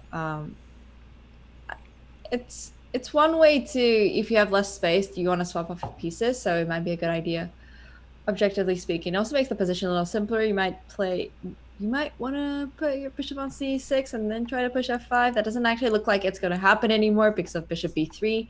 The rook's not going to look great on g8, and this bishop on c5 is actually going to look pretty strong. Yeah, it's one of these positions actually where even if black were able to play f5, which she's not because it's pinned to the rook on g8, like it doesn't threaten anything. Because f5 had the threat of f4, as you pointed out before, and I like this move, knight f4. You can threaten knight to d3. There will be some potential attacks on h3 and g2 as well. The knight's doing some good work here on f4. And a big, very important point that is not immediately noticeable is that when there was a pawn on d6 and a pawn on d4, if this bishop goes to e3 and you take on f4, the pawn on f4 becomes hard to defend with the addition of the pawns. Without them, you have the e5 square that you can put your bishop or queen on to protect that pawn. So that, I know it's hard to visualize that, but I'm just trying to say that with the additional pawns on the board, if white is going to take on f4, it becomes more annoying for black to defend this pawn. Whereas without what I would go for here? I'm sorry for cutting you off. Go ahead. I would push g5, g4. Oh, I'm with you. Full steam ahead. This is the final here, the last game of the year. Don't hold anything back. Definitely. Just go for it. Just go for it, right? Yeah, g5. Try to go g4. I'm with you. There it goes. Oh! And I saw Yifan sit up. She was like, "Oh, wait, g5 happening. Didn't expect that one." And f3 would be one way of trying to combat this idea. She brings her knight back to f1. She's trying to go knight e3. The move g5, you would like to put your pawn back on g6 later in the game to shore up the f5 square. Oh, she's all in. And h4. The problem for black, though, Qiyu, I'm looking at the f5 square. Where do you go next? You pushed it. You pushed the g-pawn up. But now you kind of wanted to go back to g6. Remember that f4 f-pawn that got pushed all the way to f5 and then, just wanted to go back to f2? I'm the one who wants the pawns to return. Yeah, I can't wait for patch 2.0 of chess where the pawns can move backwards and, a lot of stuff, exciting things will happen. And so bishop e3. The question is white actually going to take on f4? I don't think you totally... Rook a to d1. The queen's hitting the h4 pawn, but rook a d1 keeps the queen tied down, at least for the moment. And the queen, if you take on h4, this bishop takes f7 to consider as well. So, how does that trade look to you? If you're black, are you willing to take h4 and give up f7? No. Quite frankly, I'm just not. I value material way too much. Like, I'm just like one of those players who cannot give up material. Unless there was like a tactic, like a very specific tactic that I saw, which in that case would not be a sacrifice. It would just be a tactic. This is good. This is good for me to know. It's good knowledge so that if anyone's like, "Hey, I'm playing Qiyu in a sub battle," or something like that, I'll be like, "You know what to do? Try to just take her pawn. Just take it." What? Wait, you're saying you would prepare people against me? Well, I wasn't saying that. I'm just saying it now. They can come watch this clip at any point in time and hear it. So you gave the information. I'm just reinforcing. Okay. It's not my fault. This is your fault. All right. I'm going to stop revealing things about myself. Anyway, this knight's on h3 here. Feels pretty good. It's like the weirdest outpost you can possibly have on h3. But it doesn't... Like, the thing is, it's out of play. So if the queens get traded, for example... bishop takes h4 is super tempting. Mm-hmm. I know the king just moved away from the h-file, but bishop takes h4, I feel like if the queens get traded, the point I was going to make, black is in big trouble because your knight's out of play and can't get back in. Mm-hmm. So I would try to play with the initiative here and play a move like bishop takes h4. She says, Hey, speak for your own pieces. These are mine. Don't sacrifice them. Darn it, Hess. Okay, well, the thing is, now I don't think black has much of an attack. The knight on h3 is actually, I love the knight on h3. Can we just talk about the knight on h3 for a moment? Sure, let's talk a little bit more about what square is that knight on again? Remind me. Is it on h3? Yeah, it might be. It might be. It's like when you ask someone, how do you think the knight got there? Take a wild guess. And there's actually an emote for the h3. I don't know if you know this famous emote. No, I actually don't. Well, I'm gonna put it in the chat because I remember it. I was covering the event. There it is. It's the Nakamura, the Naka H3. When Fabiano played that in the World Championship against Magnus, the look on his face was priceless. Wow. Wow. So, what's going on here? So black is down a pawn, right? No, wait, up a piece. Wait, which? Huh? Bishop black? d4, bishop takes d4, rook e4, bishop e5, and then just the calm knight to e3. Wait, there's no way this is working. Rook takes g4 though, and the knight on h3 is trapped. But the knight f4 now? Yeah, she should take with a rook on g4. The knight f4 interposes a piece there. Queen d7 is also a great move. King takes h3, there's h5. Oh my gosh, this is just craziness in a bullet scramble at this point. F3 played. Okay, that's good. Now king takes h3. Just take. Oh. Okay, this is scary. Knight f4. Knight f4, king f2, and then queen g7. Queen h3. Oh, queen h3 is nasty. You're just going all in, and if you take, there's rook g2 check. The queen is lost here. Oh, queen h3, or queen g2, or anything, or queen h2, or there's literally just everything works here. Although I don't know, the man. black king isn't so safe, so I would have you to be a little bit careful. Queen f6 check. Queen f6. Queen f6, and then king h7. There's queen f7 check, and you win the rook on e8. Queen g6. Queen takes h5. This game is going to continue. It's wild. Play rook e6. Don't take that rook. Play rook e6. If you take, you close down the. Oh no! Rook takes e4 is completely lost. Yeah, then rook e8 check and king d3 knight f4 check. You fork the king and the queen. Oh, queen f2. Just keep the checks going. King b3. Okay, maybe there aren't as many checks as I thought. Wait. Whoa! There's no way this is. Oh, time clock. Yep, clock. Yep, clock indeed. That was crazy. That was absolutely wild. I was very confused. I was trying to figure things out on the fly. Pieces were flying everywhere, and first it looked like black was just going to win, and then it looked like white had some checks to maybe win that rook on e8, and then black was like, haha, I get the last laugh, and there's a victory for Katerina Lucknow. She goes up 2-0, and if I'm not mistaken, didn't I predict Lucknow to win this match? Yes, you did. Okay, I wasn't saying to. All right, you just be combative. really had to remind everybody of that. It's okay. I really wasn't trying to be combative. I was just trying to remind myself. My memory sometimes is a little short term, and I was just like, but I did pick Sarah to win. She didn't win, so I just want to remind everybody that I am a flawed prognosticator. Yes. Katerina is playing really well, and she's playing these games absolutely in like a really just intense fashion. And I think as the time control actually gets faster, it will actually work in Katerina's favor, just because she seems to be the more experienced Blitz player. And I just wanted to point out for everybody in the last game that, in a time travel scramble, mistakes are going to happen. It's going to happen to anybody out there. As commentators, we have the luxury of not being caught up in the position and being able to see the position as just like every single one. But for them, they already have a plan and everything. So it's very, very different for them to play. For sure. And speaking of a plan and everything, I'm looking at this position. I don't know what black's plan is to do about these double isolated B pawns. Like, isn't white just going to play knight a3, knight chops on b5 next? Whoa, what did the double isolated B pawns do to offend you?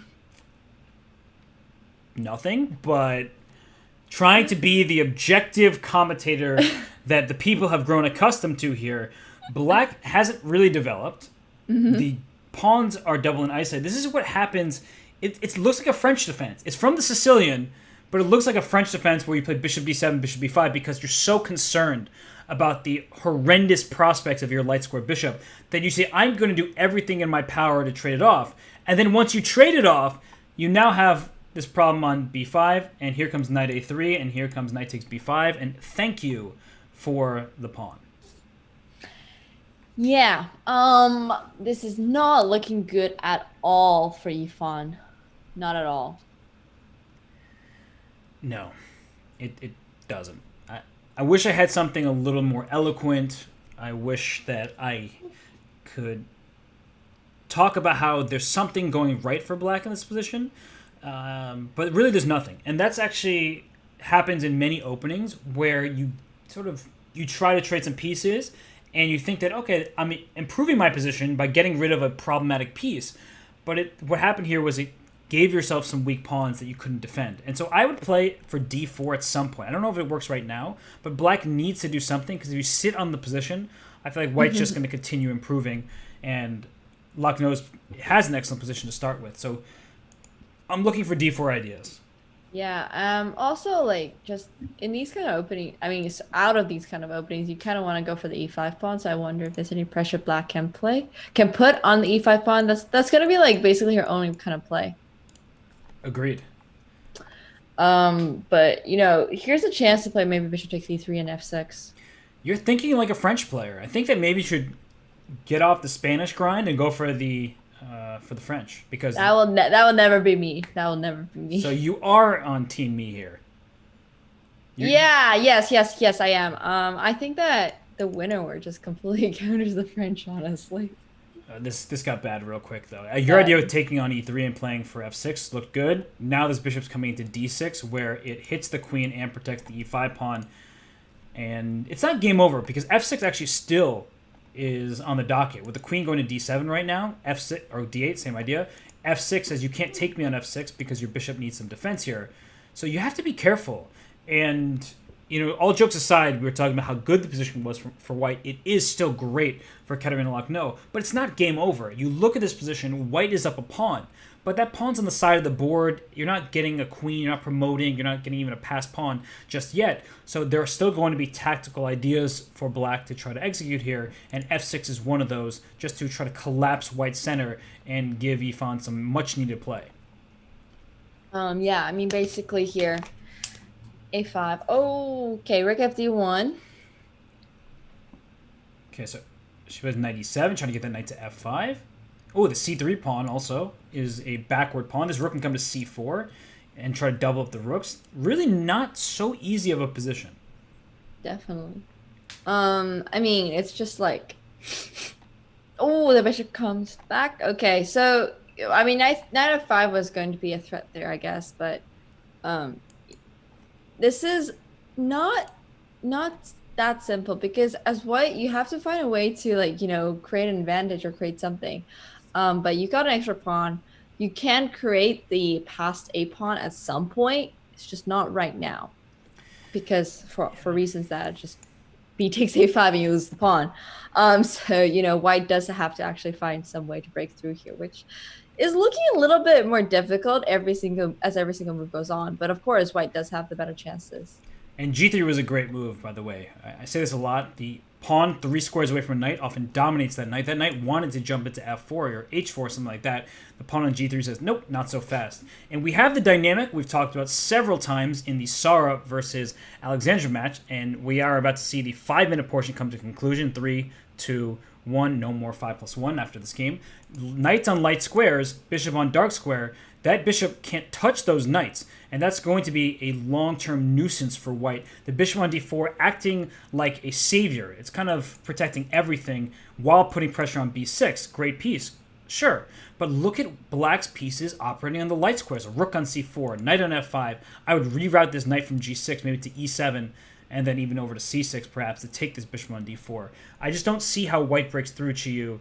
Do you think that this position is actually improving for Yifan over the last half dozen or so moves? I definitely think so. I definitely think that there's like a potential fortress or something that Yifan can set up.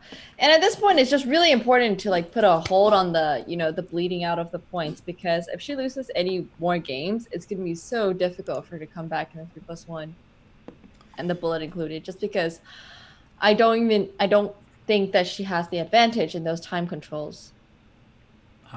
In agreement. I don't think she does either, and this is a really good opportunity for her because you're upset at the beginning. You lose a pawn on move. What was that move like 12? And then you're like, all right, this is as bad as it gets. And then you get to this position, you're like, wait a sec. There's probably some pressure on Lucknow, despite the fact that she has a 2-game lead. She was up a pawn for the whole game pretty much, and now it's like, why am I not winning this game? Why am I not pressing forward? Am I even better anymore? And you need to be skeptical. You need to ask yourself questions like that. Am I still better? And I'm not really sure that White is... And White's maybe a little bit better, but now it's a dynamic game rather than just like a squeeze with an extra pawn. Yeah, for sure. I don't actually know what White's idea will be in this position. What are you thinking?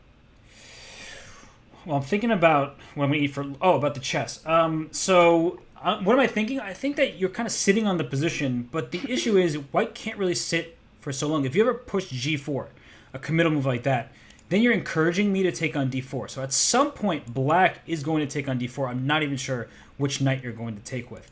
And I don't see a plan for White here. If you push b5, well, now your pawns are stuck on the queen side, and then you've made a4 a target, so you can't do that. And now c takes d4 is forced to protect e5, and queen e7.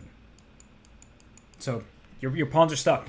You have to go b5 to save the material, and then the knight comes into a5, and it's not going to be easy for White to press forward despite being a pawn to the good. Mm-hmm. Yeah. I mean, this is going to be like Hess has given a very good analysis of this position already. So I'm just going to put my 2 cents in. Is that I don't know what I'm going to do as White in this position because every single move feels like I might potentially drop a pawn. Yeah. So let's talk.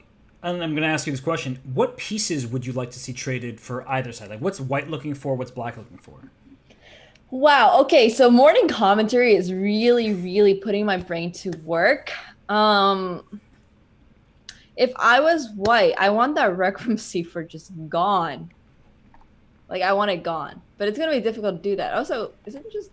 Oof. Can you not play rook takes b4? Or knight takes b4? So knight takes b4 played. Yeah, that was... I had the same reaction. Like, wait, that's an a6. Okay, there's definitely... Lucknow wouldn't just play this unless they're... This knight rook takes b6 now. Okay, I mean, the pawn count is now equal. So that should be good for Black. But your king's in some trouble. Knight c7, there's rook b8 check. And you have to be really careful as...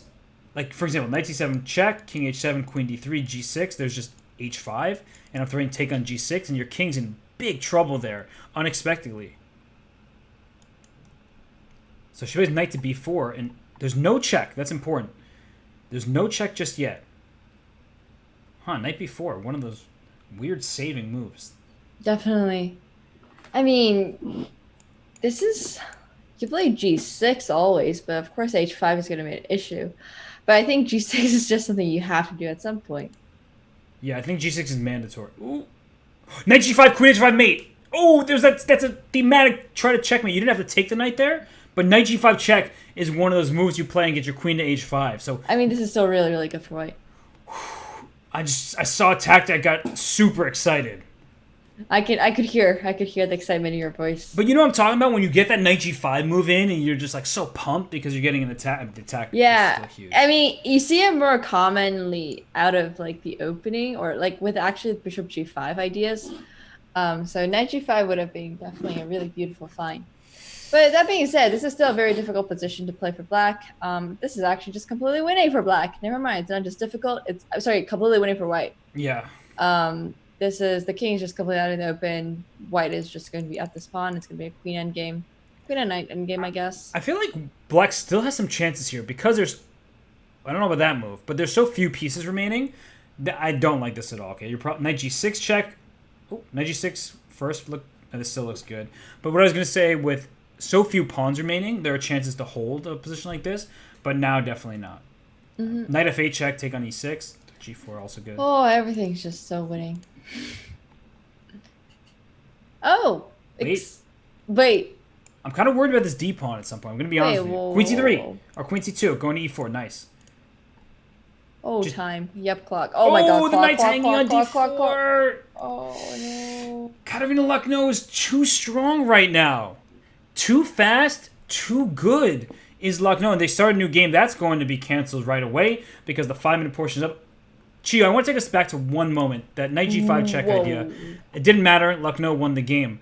But around here, after black went knight c6, knight g5 check is that kind of thematic knight sacrifice where if you take on g5 with the pawn, in comes my queen to h5 and you're checkmated because your king can't possibly escape. And your king's best opportunity was to go king to g6, but it looks like your king just in a mating net over here. That's a very nice tactic. That's honestly very, very nice. Yeah, it was all forcing, honestly. Like, this, it's hard to see the end of it, but knight g5 check is a move that you're like, you just train yourself, you do enough tactics, you see it, and both players obviously give them more time, just show them the position, like, okay, knight g5 check, next question. But in the midst of a game, it's much more difficult to find, and Luck No still won a really nice game anyway, so there's no blame on her there. For Yifan, before we go to break, Qiyu, what does she need to do to come back in this match? She needs to win games. Words of wisdom like you've never heard before from the one and only. I think I found Nemo. Yeah, I think you have. I think you have. I mean, I did casting before for the Chessel Masters, and people kind of have gotten used to, my sort of tautology responses and like answers to questions. But in all seriousness, though, Yifan needs to play probably. I don't know. Like Katarina just feels so strong right now, but partly it's Yifan needs to play faster. And not get into these situations, into these time situations. But once again, going to even faster time control is not going to work out in her favor. But that aside, it's also like tactics is not working out for her today. It's Agreed. Not. But that's not really something you can fix within the next 2 minutes when we go into the 3+1. So I don't know. Yeah, well, she needs to quicken her pace. She needs to get better position at the opening, and Luck No is in just brilliant form right now. We're going to go on break. When we return, we will have the 3+1 time control of this championship match here in the FIDE Women's Speed Chess Championship. Everybody, stay tuned. I feel like Yifan has some magical chess in store for us. We'll be right back.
And Qiyu and I are back. We are ready for the 3+1 time segment of this championship match here in the Women's Speeches Championship. Qiyu, 3-game lead for Lucknow. We all know the scoreboard. I'm really worried about Ifan's chances. During the break, I was trying to rack my brain, thinking of openings or ways she could mount a comeback. I really am not sure with Lucknow in such good shape here after the 5-minute portion. Yeah, I mean, definitely. It's just, Lano is playing so fast. She's playing so fast. She's playing so well. And, Ifan has been playing slightly dubious openings. So I think like a lot of changes need to be done, and whether or not she's trying to implement these changes within this like really short break time that she has had, if anything's going to happen to it. But, it's just, I don't know. Like Ifan needs to do something. What she needs to do, I'm actually not sure. Because it's not like you can just say, yes, let me just, improve my tactics right now for the next 3 games. It's not something that can happen. So what are some immediate sort of things you can implement? Yeah, and I just pulled up that what they're playing for, 12 points for Grand Prix points and $3,000 for the winner of this match and $2,000 for the player who loses it with an 8-point in the Grand Prix. So we have liftoff. Let's go back to the live chessboard here. We see that, hey, your students will be happy that we have an Italian game. Oh, yes. I like it. This is actually the way, this is actually what I teach everybody now. This is so, like, it's just so simple. And, it's one thing that to see Holy Fun play it, and it's another to, like, be playing such a really kind of, like, elementary sort of opening. I kind of like it. She's in a must-win situation, basically, for the next, few games, but she's keeping it simple. Indeed she is, and we see here the knight comes back to g8. So this plan by Lucknow is centered around the move f5, which you've expressed interest in other lines like King's Indian like of structures. So here, do you think that Black's f5 is actually that potent, or is the threat strong, the execution, and White's just going to spend time thinking about it? I think White is just going to spend time thinking about it. Like, from my experience, f5 is an annoying move, but it's actually, objectively speaking, not that good for Black. Like, it looks great. It has all the elements of an attack that you want as Black. Like, you think you can maybe push f4 at some point, or maybe you can take on e4, and then there's tricks along the f file. And I never deal with it well as White, but it's not supposed to be good. It's not supposed to be good. Yeah, it feels like White has good control over the center here. The knight on d5, bishop on c4. Black is a bit cramped. I mean, this knight's at home on g8, getting ready for the next game. The bishop on e7 doesn't have a useful diagonal to work with. And so queen d3 played by Ifan. Just look at this bishop on c1. She could have developed it out to e3 or something like that. She's like, I don't need to rush the decision. The bishop didn't have a great home just yet. I would keep an eye out, Qiyu, on bishop takes h3. It's not working in the very near future, but that's an idea that you have to be alert for because the queen and bishop are lined up on that pawn. And, well, we're not getting that anymore, are we? Because knight g5 and trades. I definitely think that she heard your words and was like, okay, let's not let bishop take h3 happens. I was gonna say, I think we saw this actually, this like almost exact position in a game between Sarah and her opponent on 2 days ago. So this position is definitely thematic. Yeah, it is. I just prefer White's position, the bishop pair. We talk about this a lot. Like, what is the value of a bishop pair? Well, you can control the dark squares in a way that Black can't because you're the only one with a dark square bishop here. However, with the pawn structure so compact, I think that Black is really hanging tight in here. Shouldn't be too worried. And one idea that's coming to my mind, especially with this pawn on a5, is an eventual rook a3. So not anymore with the bishop on e3, but I was looking at kind of a rook lift, swinging it over to the king side. Definitely. Those are very, very classic ideas.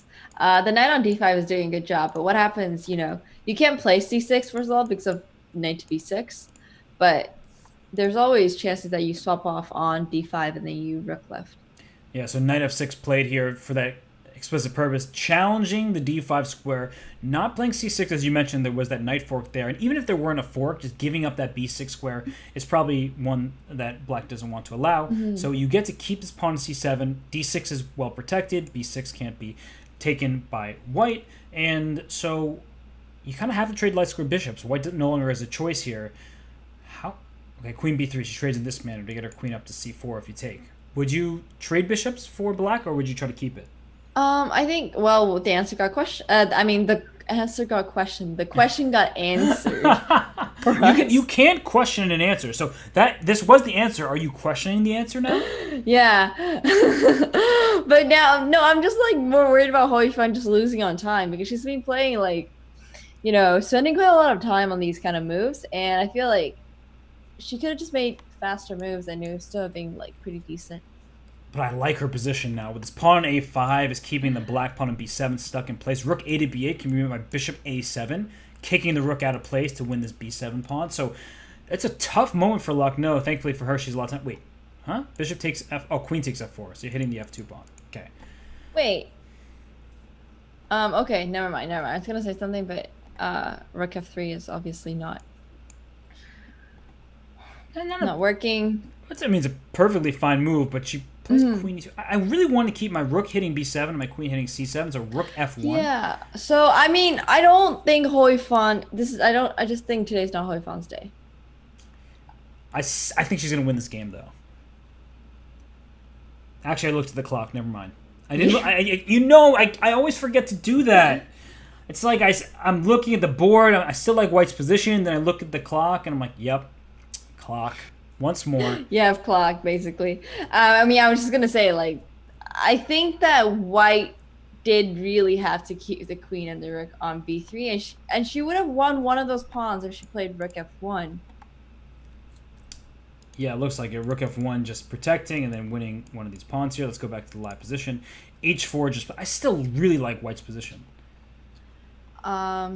Actually, do you mind elaborating on why? Because I'm actually not seeing much of an advantage for White here. So White has more control of the space. Look at White's rook on b3. It's hitting a pawn. Black's rook is defending it.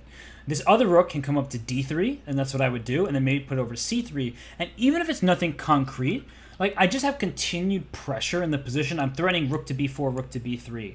I can go rook f3 and trade off a pair of rooks. So White just has more ideas. She plays rook f3, and Black feels tied down. So even if, like, objectively, I mean, I don't have an engine on. The engine probably says, oh, just slightly better for White. I think look at the time also. Speaking of clock. Wow, it's just... Wow, Katarina has actually let her clock run down. Speaking of Yep clocks. But, I was just going to say... This endgame is going to be really, really interesting because it's a major piece endgame. It is. And we don't see a lot of those. We've seen a lot of minor piece endgames, but now we're actually going to see a major piece endgame. And I like that. Yeah, the dynamics are so different. It is going to be fun to watch. Just look at this rook f3, trying to get queen c4 check and rook queen c4. This d5. So rook takes f8. Oh my god, rook takes f8, king takes f8, e takes d5. Yeah, you sort of create queen c3 or queen c5. You created a potential weakness now because the d6 pawn was protecting e5. I still think that Black is... Here's a big decision. She takes the pawn. She didn't have enough time to calculate queen takes d5, which would have changed... Oh, she plays queen c6. If you don't take on c6, I think. But oh, the time. It's just like a matter of looking at the gate position versus looking at our clock, because this king endgame is... objectively speaking. Oh, b4 there would have been really, really, really interesting because then you just go for b5. Oh, she had very that classical idea, but it's once again it's just difficult to find these moves when. Oh, isn't this winning again? Yeah, this is winning for White. Take on d4, and now you're king e4. Take on f4, king f5. The plan is so. Oh, g5. No, not g5. No. Okay, wait, that's not good. This is not good. Never mind. Wait, whoa. This is winning for Black. Wait, what the heck? No, it's gonna be a draw. King g7. Oh, yeah, you king put the pawn on okay, h7. okay. Wait, don't flag! Don't flag! Oh my god! No! Oh, she didn't flag, but that was on my screen. But no, it's gonna be a winning. Oh my god! No, she's gonna make the draw. This is the pawn on h7 because you have stalemate tricks. Right. This is classical. Yeah. Oh my god! It showed on my end that she had lost on time, I think, but that's because it sometimes doesn't relate to the server and how I see it. But oh my gosh! Right. This is a classical draw. Oh Oh my god, my I don't even play enough of these king, gosh. pawn, queen end games to know this. I Uh don't know what hurts more, my heart or my head, but that was just a nerve-wracking moment there. my ribs hurt from yelling. So this is stalemate. Usually you'd bring the king in to help Mhm. out the queen, but you can't move the king without stalemating. So now the threat is to promote, and that's why this is just a draw. I don't, but Hoi Fan needs to not lose some time as Oh well. my gosh. I mean, she had your b4 move was excellent, trying to break free a passed pawn, and then she should just brought her king up to f. I'll show that afterwards. They have drawn by repetition, and there's nothing that black could do. I'm going to bring up the old board really quickly there, because that move g5 was one that cost Yifan a win. She had this position here, king takes a5. I'm pretty sure king f5, king b4, king g6, king b3, king g7, a5, and now after a take, a4, g5, just going to the conclusion here. You get a queen for black, you get a queen for white. White has the extra pawn. I think that this is winning at this point. It will take a lot of work, but nonetheless, white is the one pressing for the win up a pawn there. So a It missed is chance. very, very difficult to think like that during, basically what has been become what at that point has become a bullet match. Yes, and Um, to kind of foresee the 12 move variation that we are talking about, it's hard to when it's a pawn race like one, two, two, three, three, four, four. Like, what the heck is going on? And when you have just mere seconds on your clock, you rush the decision. Whereas if you gave Yifan even a minute on her clock, maybe 30 seconds, she'd be like, "Oh, I actually am queening at the same time," and so then I'm up a pawn. So just a missed chance there for her. And now we get to a sharp Sicilian. So, Qiyu, I hope your tactics are in good shape right now. We don't have them just oh, yet, but I'm pretty sure we'll see a tactical battle to ensue. well, I mean, this is just one of those positions where wait, I was gonna suggest knight takes a5 and then just never mind, never mind. I was gonna suggest queen to f2, try to trap me the queen, but it's not something you usually do in these kind of positions. I do really enjoy playing these as white though. I have to admit, like I like these for white. Oh, and actually, you know what? I'm not gonna doubt myself anymore. Apparently, I can occasionally suggest good moves for Katarina. Trying to trap this queen over an a5. So if you if you go b4, bishop b6, we've seen a queen trap earlier today. That was Sarah getting her queen trapped against Alexandra Kostenyuk. Queen f2 threatens this bishop b6 move. That's actually a nasty threat. The one downside of putting your queen on f2 is you may feel like your e4 pawn becomes a little more difficult to. Oh, and she goes for rook takes d6. So I suggested knight to a5 because I thought that rook d6 works, and I wonder if knight takes, but if knight d5 right now because you trapped the rook. That was my original idea for black, and then I switched what I wanted to say because I thought knight d5 was working, but knight d5 doesn't work because of rook takes d5. So. Oh my gosh, this is so freakishly complex. I play knight c6. I'm like, I don't care about the pawn you just took. You've opened up the position. I'm going to play b4. I'm going to try to win your a2 pawn. This was such a risky choice by Lachno, and maybe she's familiar with this position. And by the way, Yifan just like sat down and out of camera, so I'm going to take her off screen for a second. And wow, what a big choice there. Oh, and this is why I did not want this to happen because I think rook takes d5 is really strong. So Right, it's just like there's knight d5 ideas in these kind of Sicilian where you open up the e file. You literally sacrifice a knight. This is only an exchange for white to play rook takes d5. And the king is just in the center, gonna have a hard time. I like knight c6. It felt calmer, and it was calmer that would still lead to some aggressive opportunities. This position is just really complex here. Do you take Definitely. on d5 and castle queenside? Get that king out of the center. Yeah, and now we'll probably see queen f2 because it actually threatens bishop b6. Like that's a genuine threat now. Hey, leave my queen alone over there. I'm gonna get it. Actually, that's a really hard move to meet. Okay, so let's think for a second. So queen f2 has the immediate threat of bishop b6. The black queen can't go to b4. You just go a3 in the trap. Or you don't trap the queen. You can go back to e7 then. But maybe there's b4, and if bishop b6, I have this like crazy move, bishop c5, saying I'll give you my bishop to win your knight. Whoa! Okay, bishop a3 played. Your knight on c3 is under attack because the pawn on b2 is pinned. Wow. A move I did not see coming. I like it though, actually. It is good. It is very, very good. I mean, this is Hoi Fan's one chance. She's actually at 90 seconds, while Katarina only has 40. You don't see this very often. You don't see Hoi Fan up on time very often. So, let's see. I want to play b4. I'm thinking about sacrificing stuff, like getting the d5 pawn. And with such little time on the clock, I feel like that even if objectively it may not be the best decision, going for some of these tactical lines can be very good for Yifan. She's Yeah. down 3 games in the match. She's up 20 seconds. So going for the tactics, she plays b4, going for the tactics, exactly. Yeah, and bishop b6, bishop takes b2.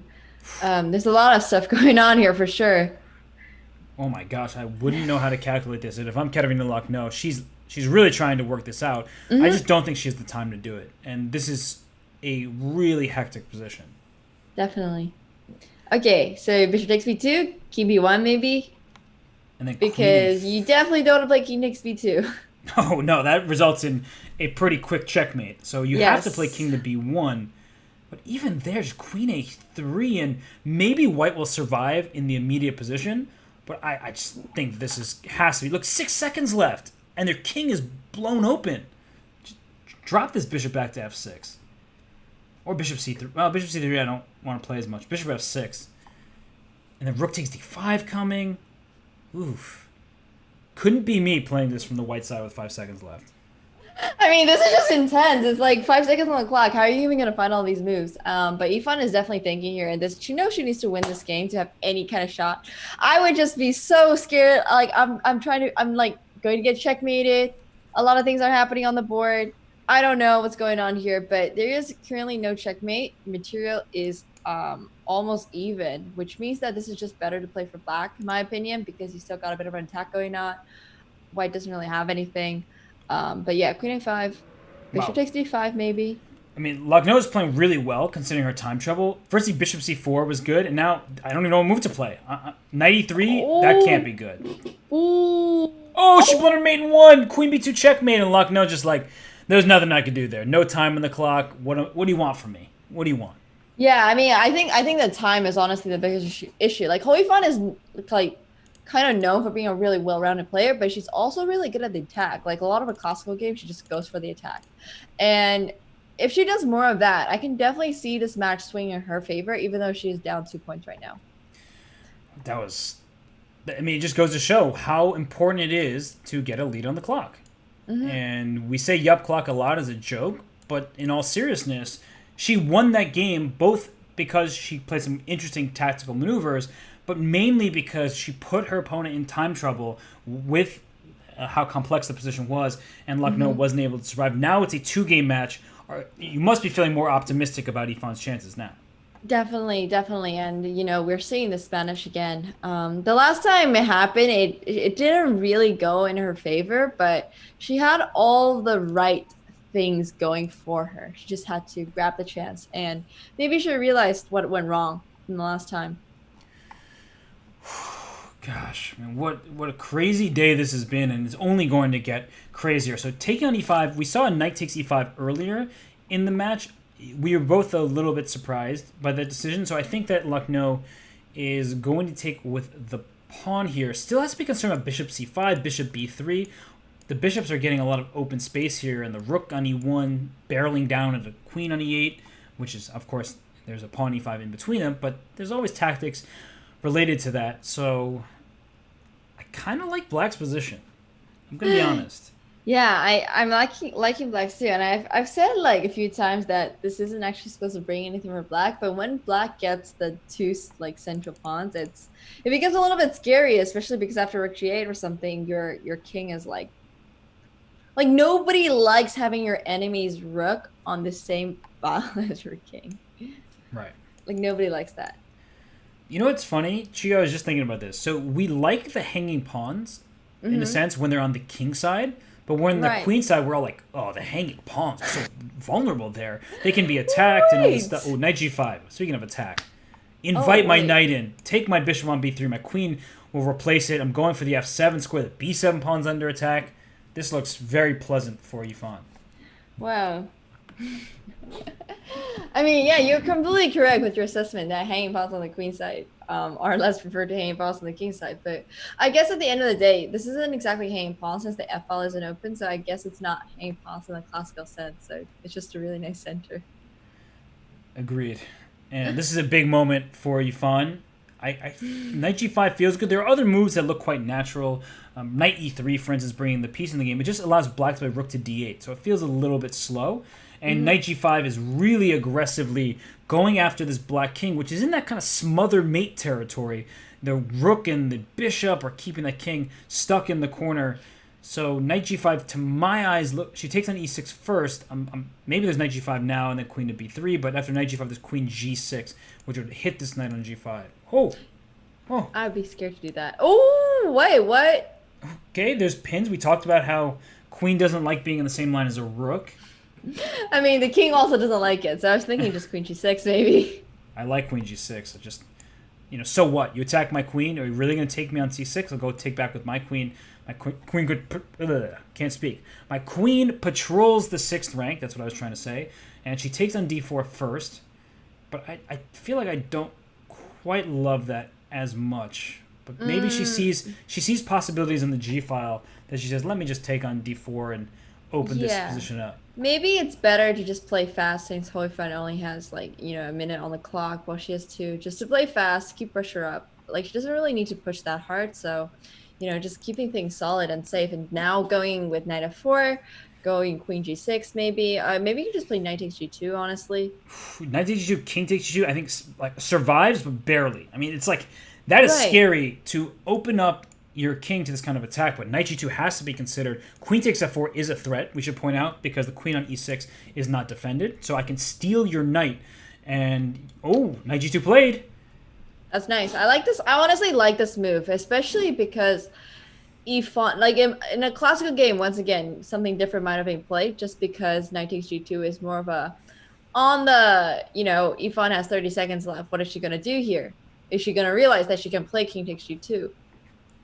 You're asking the important questions. What is she going to do? Should I take with either king or queen to put the knight on g3, but black's going to play f4? I feel like I would take with the king. She's 20 seconds. She just needs to pick one. I mean, she takes with the king. What? Now, e4 played. King h1. Look at that move. You can't take the queen because the black queen's under attack on e6.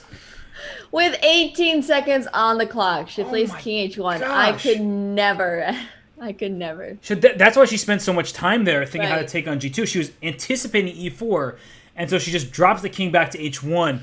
And that is a queen sack that isn't really a sack because the queen's saying, so queen g6, threatening to move the bishop. Okay, here's the queen on h5. Now the bishop moved, the queen's under attack. So how do you... Bishop... maybe knight h2 was more accurate because then there would be no queen f3. Oh, yeah, you're right. Bishop f6 hits the queen. The queen has to drop to h2 because the h3 pawn. Oh, now bishop takes d4. Thank you for that. Oh, no. Not like this. Not like this is right, but unfortunately it's just like this. And there's... There's just no way rook takes g4 is this. There's just no way. Yeah. Now the attack is too swift. Wow.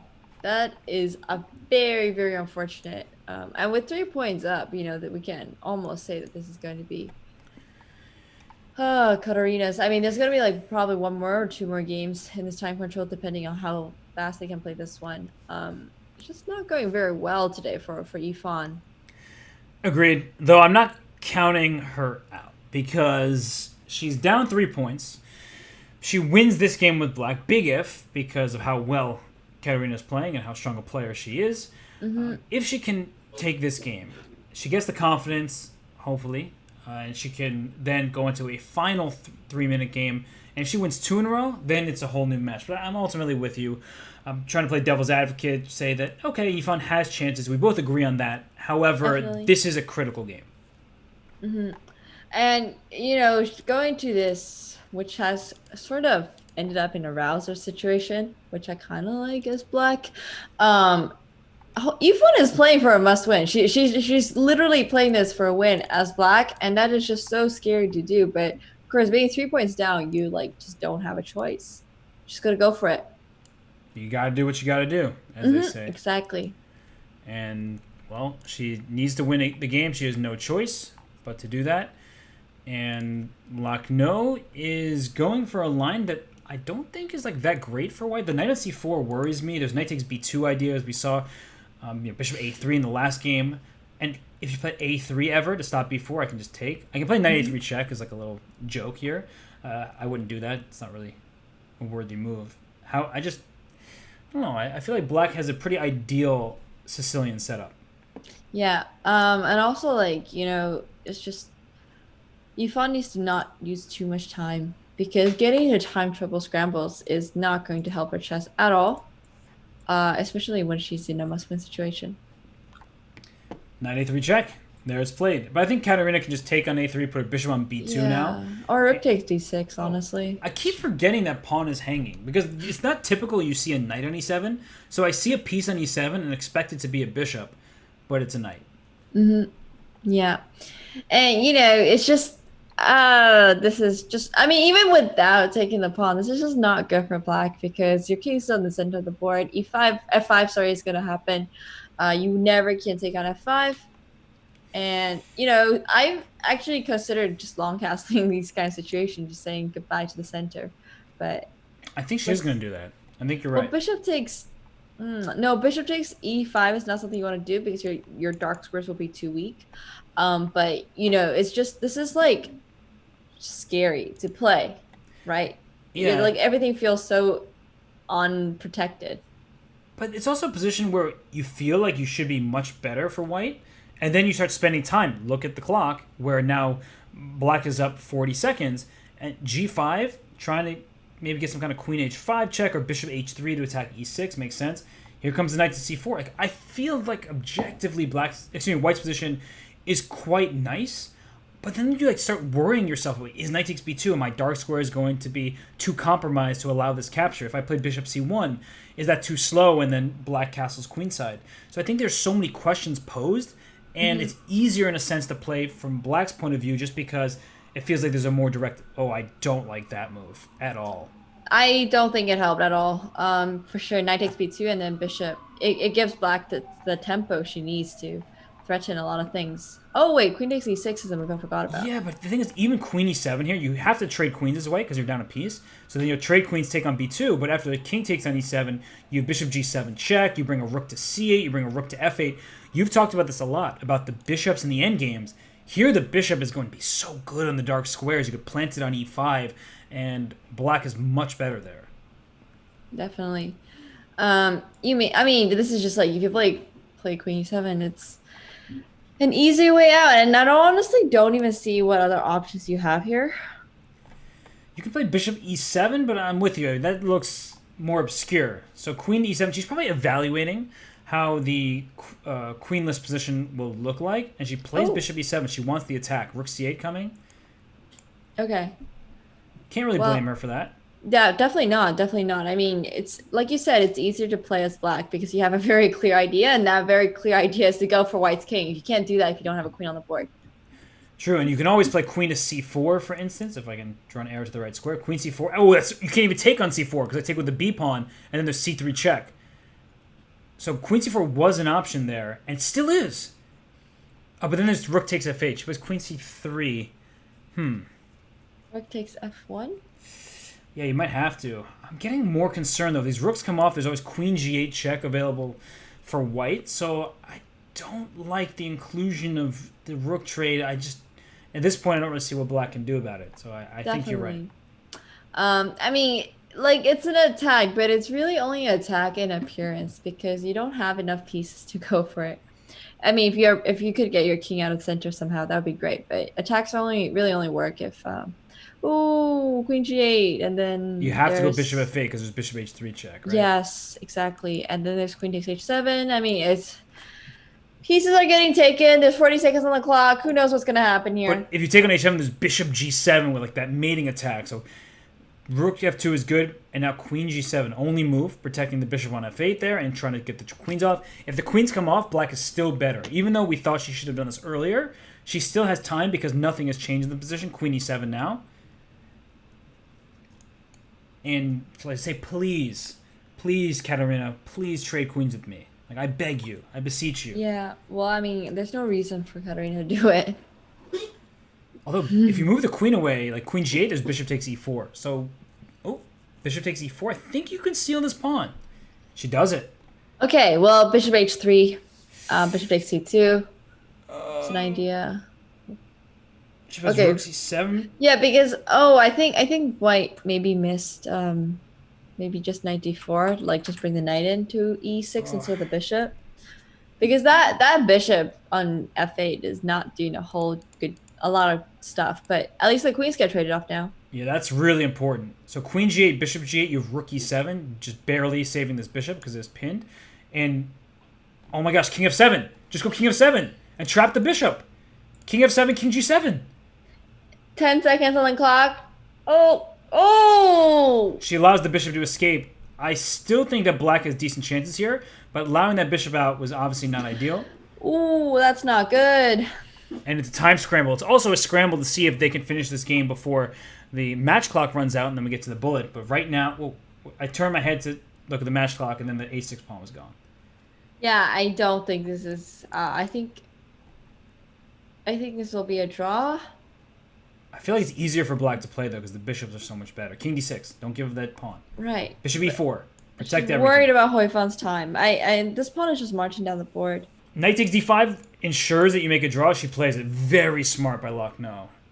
This two bishop against one bishop is just a complete draw. Mm-hmm. And the reason why is because you in order to checkmate with two bishops, you need to check the king, and this bishop just stays over here on this diagonal. And if king a3, this bishop b2, bishop a2 checkmate is the idea. But as soon as the bishop moves from c3, you go pawn to c4 to free up squares for your king. She also just moved her king this way. Smart. Definitely. I mean, this game will just be a draw regardless of what happens.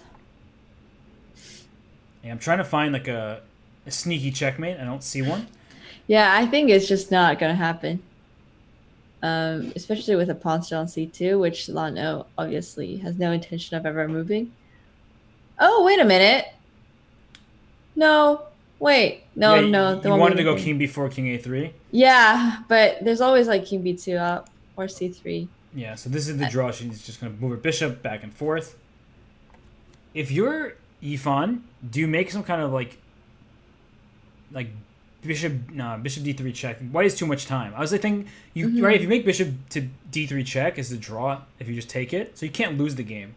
So do you just try something hoping your opponent makes some quick blunder? I think this is the time when you start moving your light squared bishop around on the the light squares and just hoping that your opponent has pre-moved. But I think they are very experienced and won't let that happen. Well, we see a draw. Katerina Lucknow is just in fine form today. She continues to impress us. She's up 3 games as we head into the bullet. So, Qiyu, before we take our break here, I mean, does Yifan have a chance, or is Lucknow with the 3-game lead just too far out in front?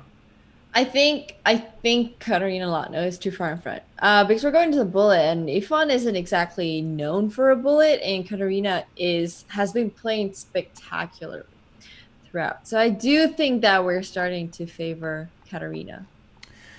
Agreed. And I see people needlessly making comments in the chat about if players are looking at engines. So before we go to break, and normally I wouldn't even address this, the players are in call with staff members. They have to share their screens. They have cameras on them. So that kind of stuff isn't happening, and it's not nice to even suggest it. So on that note, going to take a break. We will be back in a few minutes for the bullet portion of this championship match in the FIDE Chess.com Women's FIDE Chess Championship.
Alrighty, we are back. We are ready for the bullet portion. Will remain to be seen if the players are, because Katarina Lucknow has a 3-game lead on her opponent Hou Yifan and Qiyu. This 3-game lead we've talked about it many times now. I feel like this is Lucknow's. I think she's got this match. She's been playing so well. I don't see how Yifan scores 3 straight victories against her. Yeah, and especially like in Bullet, you gotta win 3 games in a row, and it's just like that's very, very difficult to happen, even just based on how much time they have to play those 3 games. Yeah, it's it's just so nerve-wracking when you're already playing a Bullet game, which is just at some point is not even about the chess anymore. It's more about the clock. Yep. Yep, And- clock. Don't forget the yep in front of the clock. I knew where it was supposed to go. I went around that. I circumvented it and put the yep at the end. And we have the game here. We have now Yifan on screen. She plays her little bishop's opening. Now it's kind of in the Italian. She'll play a4, same as we've seen. Bishop's opening, yeah. I mean, this hasn't been working out well for her though. And I know it's difficult to switch an opening in the middle of a match where you've probably prepared this for the entire match. But I feel like as sometimes, what's like the worst thing that could happen? Like, there's nothing to lose at this point. There's nothing to lose except for the chess game that you're playing. That is true, which is unfortunate, but potentially being able to win by playing another opening might be worth it. I don't disagree. Here she's taking on e5. She'll take on f5 next. That pawn on e5 will be a target. I actually really like how this one has turned out for Yifan. So what she's done differently this time is she didn't play a4 like she'd played in previous iterations. She instead just went c3, normal stuff, open up the center, and now this pawn on e5 is in big trouble. Definitely. I mean, this is basically everything you want out of this position. Black does not have the hanging pawns on e5 and f5, which also means that black does not have the potential attack, and white gets a really nice center here. Just everything that she could have wanted from this coming out of this opening. Yeah, we saw that attack paid dividends in a previous game where the g file was open, the knight takes g2 move that you had suggested happened, and it went all downhill from there for Yifan. And here the knight comes to g5. We've talked about this going to f7. Here it's not going to f7, it's actually going to e4. Not yet, because the pawn f2 is in big trouble. You should play bishop e3 first, as she has just done. And now with the trades here, the e5 pawn is the weakest pawn on the board, and white's pieces are, I mean, look at this. You couldn't ask for a better setup. Definitely.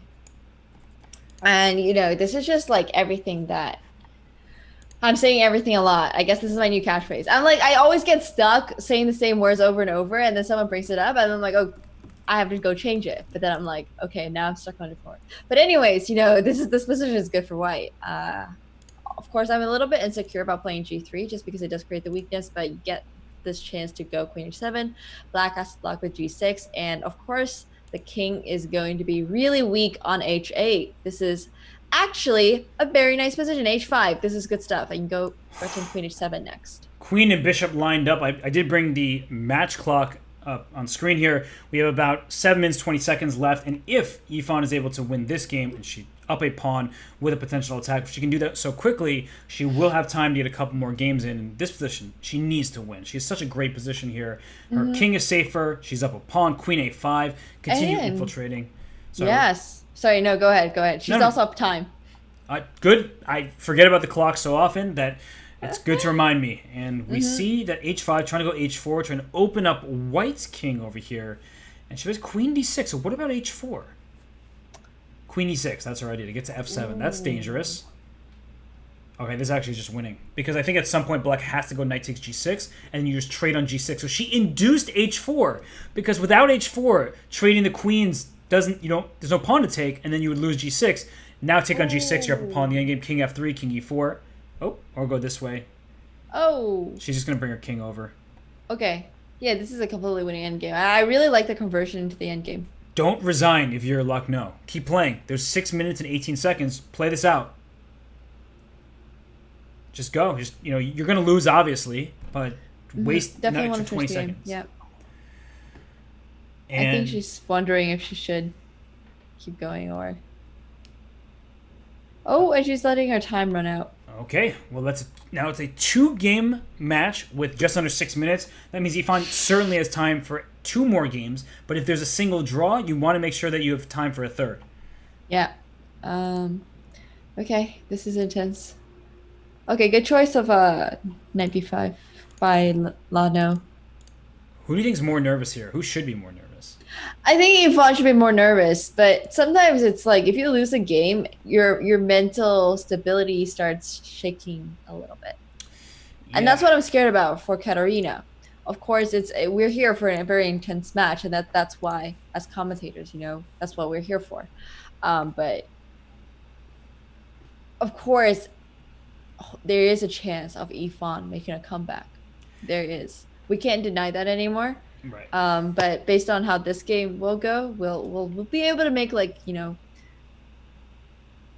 some more of a sometimes keeping the lead is like the hardest thing to do because you're like, do I play safely? Do I just play my normal chess? You get in your own head. Whereas the person who's behind, they know they have to play for a win regardless. And at least in that regard, it makes it easier to play. However, this position for white, if you have them Roxy bind, even if nothing in particular happens, it's going to eat up so much of the remaining match clock. So a draw here is a great result for Lucknow. I don't know how Yifan is going to press forward. Maybe some kind of b5, d5 type of maneuver. It just... You sit on the position if you're Lucknow. Yeah. You just got to play these games very objectively. Don't worry about your previous loss. Just keep playing, just keep making the best moves, and just, trust in yourself because she's been playing so well. There's definitely something that's working out right for her, and she needs to keep that in mind. For sure. And I mean, Yifan plays b5. It's a desperate play at this point. However, the pawn e4 is attacked many times here. So can you take on e4? Is it bishop a6 pinning the knight? There tend to be tactics in this position. She plays bishop a6. And a4 feels like the smart move, but then d5 happens to hit this pawn on b4 as well. So it's not so clear-cut. Yeah. Oh, watch out. Knight takes a4 is coming. Bishop takes b6 probably has to be played just to avoid knight takes a4, which means, giving up one of your bishops. But right. I think white's position is still good. You're up a pawn. Got everything going for her. There's no reason this should not work in Katarina's favor unless it was for clock, right? Clock.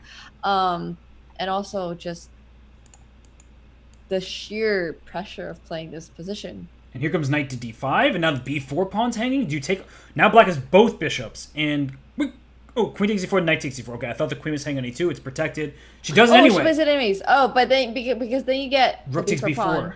But, I mean, Katarina, if she draws this just does not make it any more helpful for white. d3? Sorry for Yifan. Oh my gosh. Wait a second. Take on e2. Wait a second. And rook a4. Rook a4 wins. Oh my gosh, Yifan wins the game. You go king h7 and bishop b4 here, and you queen. Oh my god, Yifan has brilliant vision here. Okay, so if she wins this game, she needs to do it fast. So Katarina's going to drag this game on for as long as she can. And Yifan has 2+ minutes. She will get another game. Oh my gosh, we are about to see a 1-point match. Just when we thought all hope was lost for Yifan, we are in a 1-point matchup with 1 bullet game to go. Wow. Oh my gosh. This is the final game. Yifan needs to win it. I will put her on camera, put her on screen here for everybody. She's proven dominant in the bullet thus far. I mean, this is not what... Wait. Why is Katarina's time just running down? Oh, she's disconnected. No way. Okay, she's back. Oh my god. But the 10 seconds, time difference now in a bullet, and she's disconnected. Oh, okay. I think she was... Wait, this is very, very... You have me so concerned here. The disconnection, that can't happen. You can't have a disconnection in bullet. Yeah, I mean, she's 20 seconds down and it's move 4. There's no... Oh my gosh, she's losing her connection. She's 1 bar. Everything that could go wrong for her has gone wrong. Qiyu, explain this to me. Oh my god, you just can't play bullet on, on this kind of internet connection. It's just impossible for anyone. And especially against Yifan. I mean, you're Like playing. you need like four bars at least against Ifan, maybe even 5. And her connection is stabilized a bit, but she is down. She's half the time. And it's only move 12, you know? It's not even like this is Whoa. the end game or anything already. This is going to be a very complex game. This is probably like Black has this time decided not go for the F5 idea. It is Ifan's preferred opening, so we're going to see something quite complicated, I believe. Yeah, and Okay, well, we just have to see Ifan play fast, I think. Just play objectively good moves and try to put pressure on Lahno because she is down so much time. If he takes F5 here would be killer. Oh, and she sees it. And then you got Queen E4, you got F6, you just have so many things here. oh my gosh. And you can't go Queen D5 to trade queens. Bishop E4 wins the knight in C6. You'd love to get the queens off to avoid the attack. And 3, 2, 1. This is officially the final game of this match. Yifan needs to put this one away. She cannot afford a draw here. She needs to win. F6 played. Queen E6, take on G7. Oh my gosh. I mean, Queen H4 though. Oh, okay. Well, never mind. She didn't want to give up C5. I mean, it's such a hard move to play because you do protect your king, but you lose a queenside pawn, and the bishop is so strong. It's a great bishop. It's a very good position for Ifan, but it's... Oh, Queen H5? Oh, a blunder! A blunder! And just take on D8, take on E5 even? Oh my gosh, 2 extra pawns here. Qiyu! Wait! Don't... Oh my god! Right. Oh my god, that's a good move. That was too clever. I would have slipped there. But that just goes to show how determined Katarina is for, she knows how to play bullet games. Oh my gosh, that rook H2 move was like a brilliant attempt. Yeah, just Queen X5. Oh! She protects the rook. She protects the rook. Queen... Oh, what's that? Take with the bishop. Oh my goodness. Qiyu. We have a tied match. I never thought this would happen in bullet because Katarina has just been playing so much faster. Well, connection issues will do that to you, won't they? That's true. That is very, very true. I mean, definitely connection helped Ifan in this game, but it's just wow. That was wow. That was eye-popping, mind-boggling stuff there. The connection issues, I mean, they really dictated the course of this game. Credit to Ifan for the comeback and for playing really well. It's when your opponent has lag issues, sometimes you're not sure what to do. You're like, wait, do I just play as quickly as possible? Or do I like give her, some time because of good sportsmanship? But I think at the end of the day, when it comes to online chess, Ifan has also disconnected. I think yes. These DCs, these times, it's all part of the game, and that's what people need to keep in mind.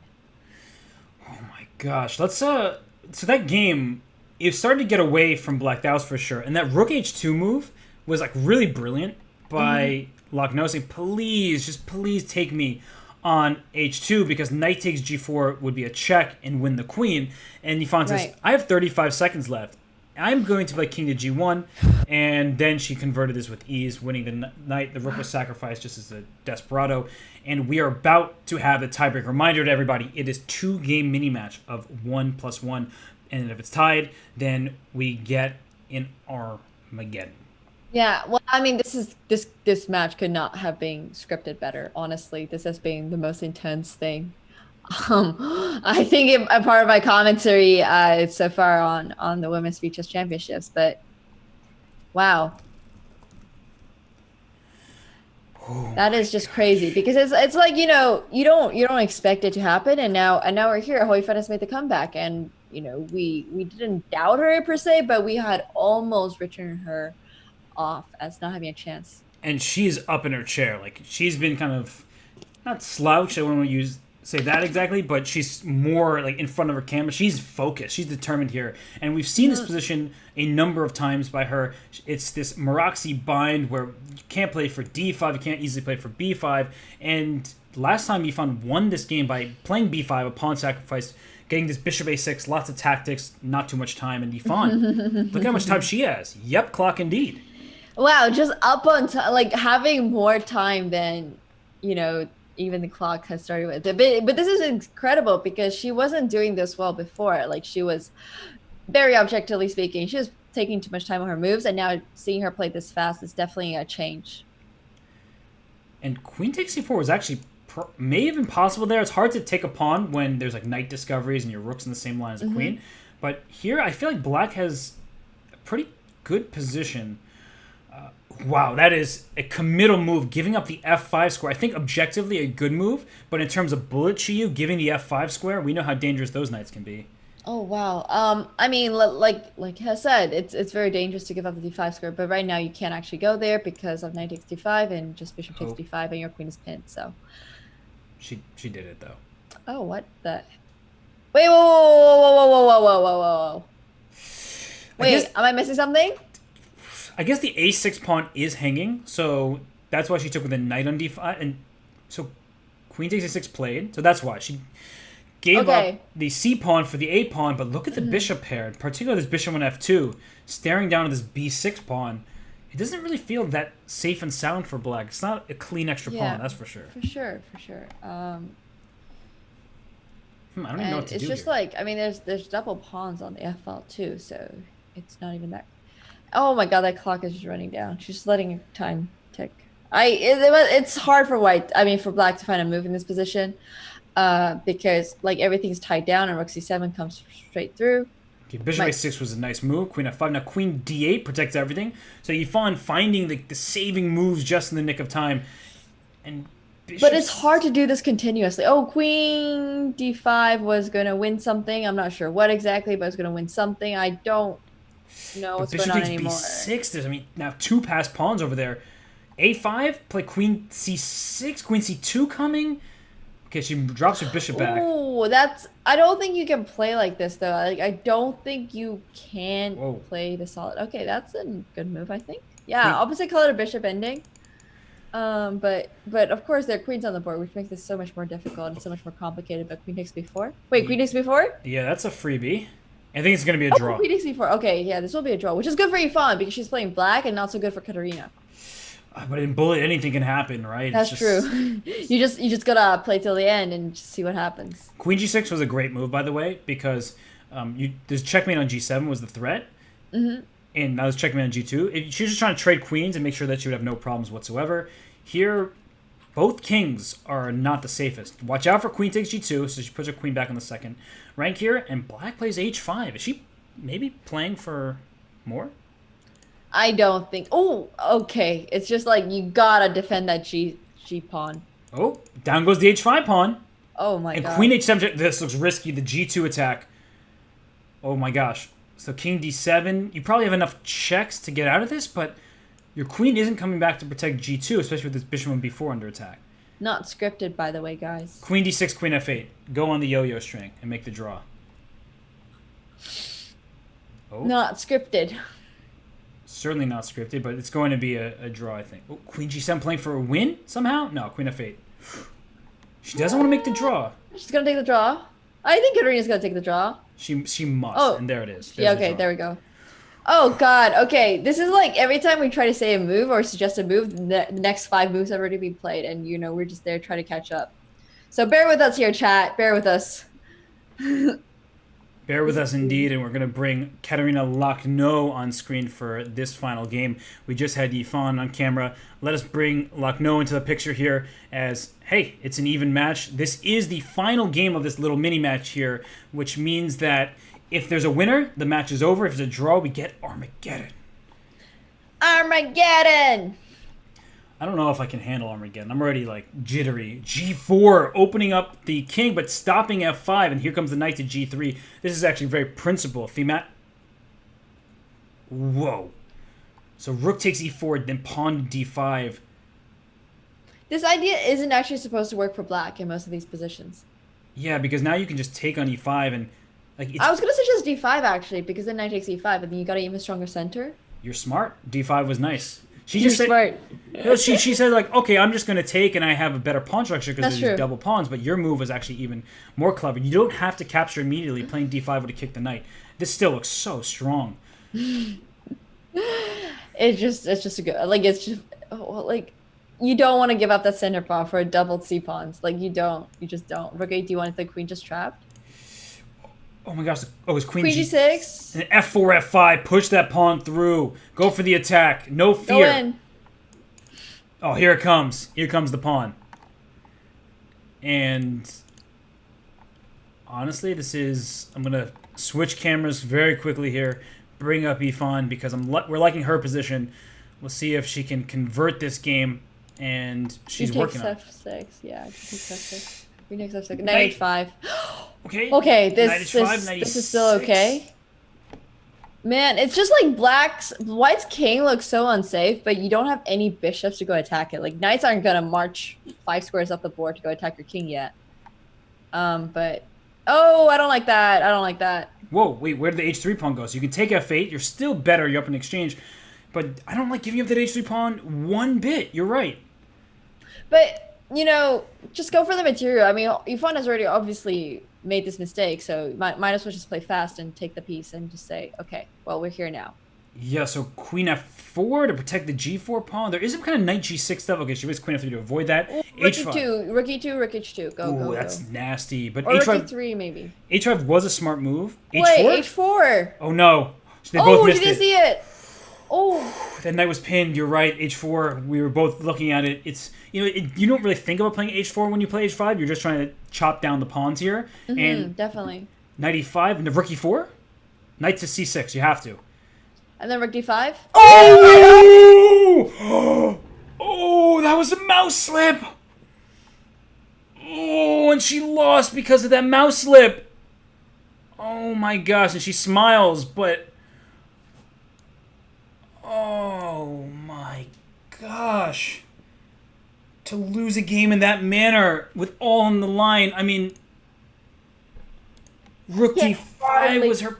I just... Oh my gosh, she was clearly trying to go Rook to D5, and that's what happens in bullet chess. I'm... Oh, I feel so badly for her. I mean, what a comeback. She played so well. What a comeback! Oh my gosh! Ah. I mean, I don't know what to say there. I mean, to be fair, Lucknow was dominating the early part of this match, and then her internet gave out in the final bullet game. So, like, I don't know what to call it. I wouldn't say it's karmic justice in the slight. I don't know. I mean, I just think that it was a really, really intense match at the end of the day. And, you know, internet's cut out and you have mouse slips and that's part of the game. But to be...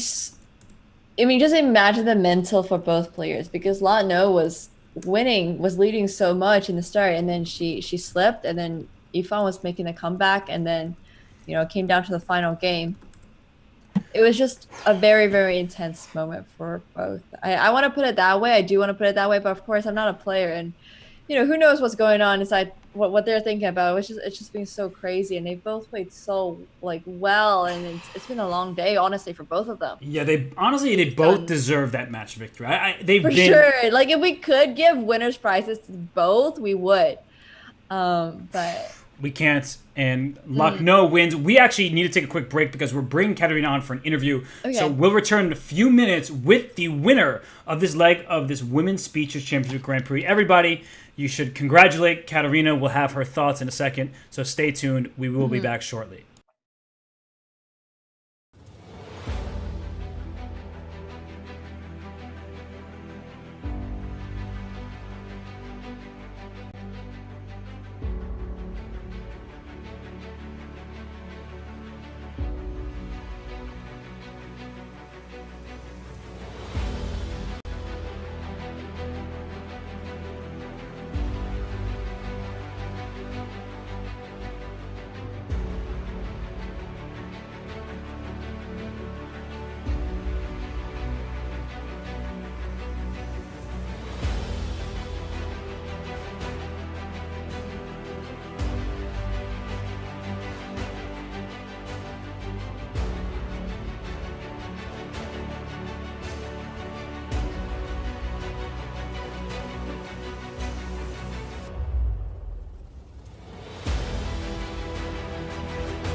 And we return here with the one and only Grandmaster Katarina Lucknow. First and foremost, Katarina, our greatest congratulations to you on what was a really fascinating topsy-turvy match. So how are you feeling?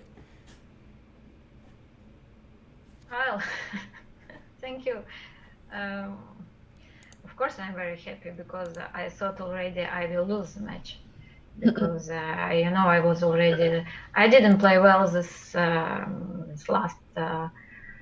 last games 3, 4, 5 I don't know, so just everything went wrong. So I I don't feel this time control, and I had a bad internet connection, so everything was not in my favor.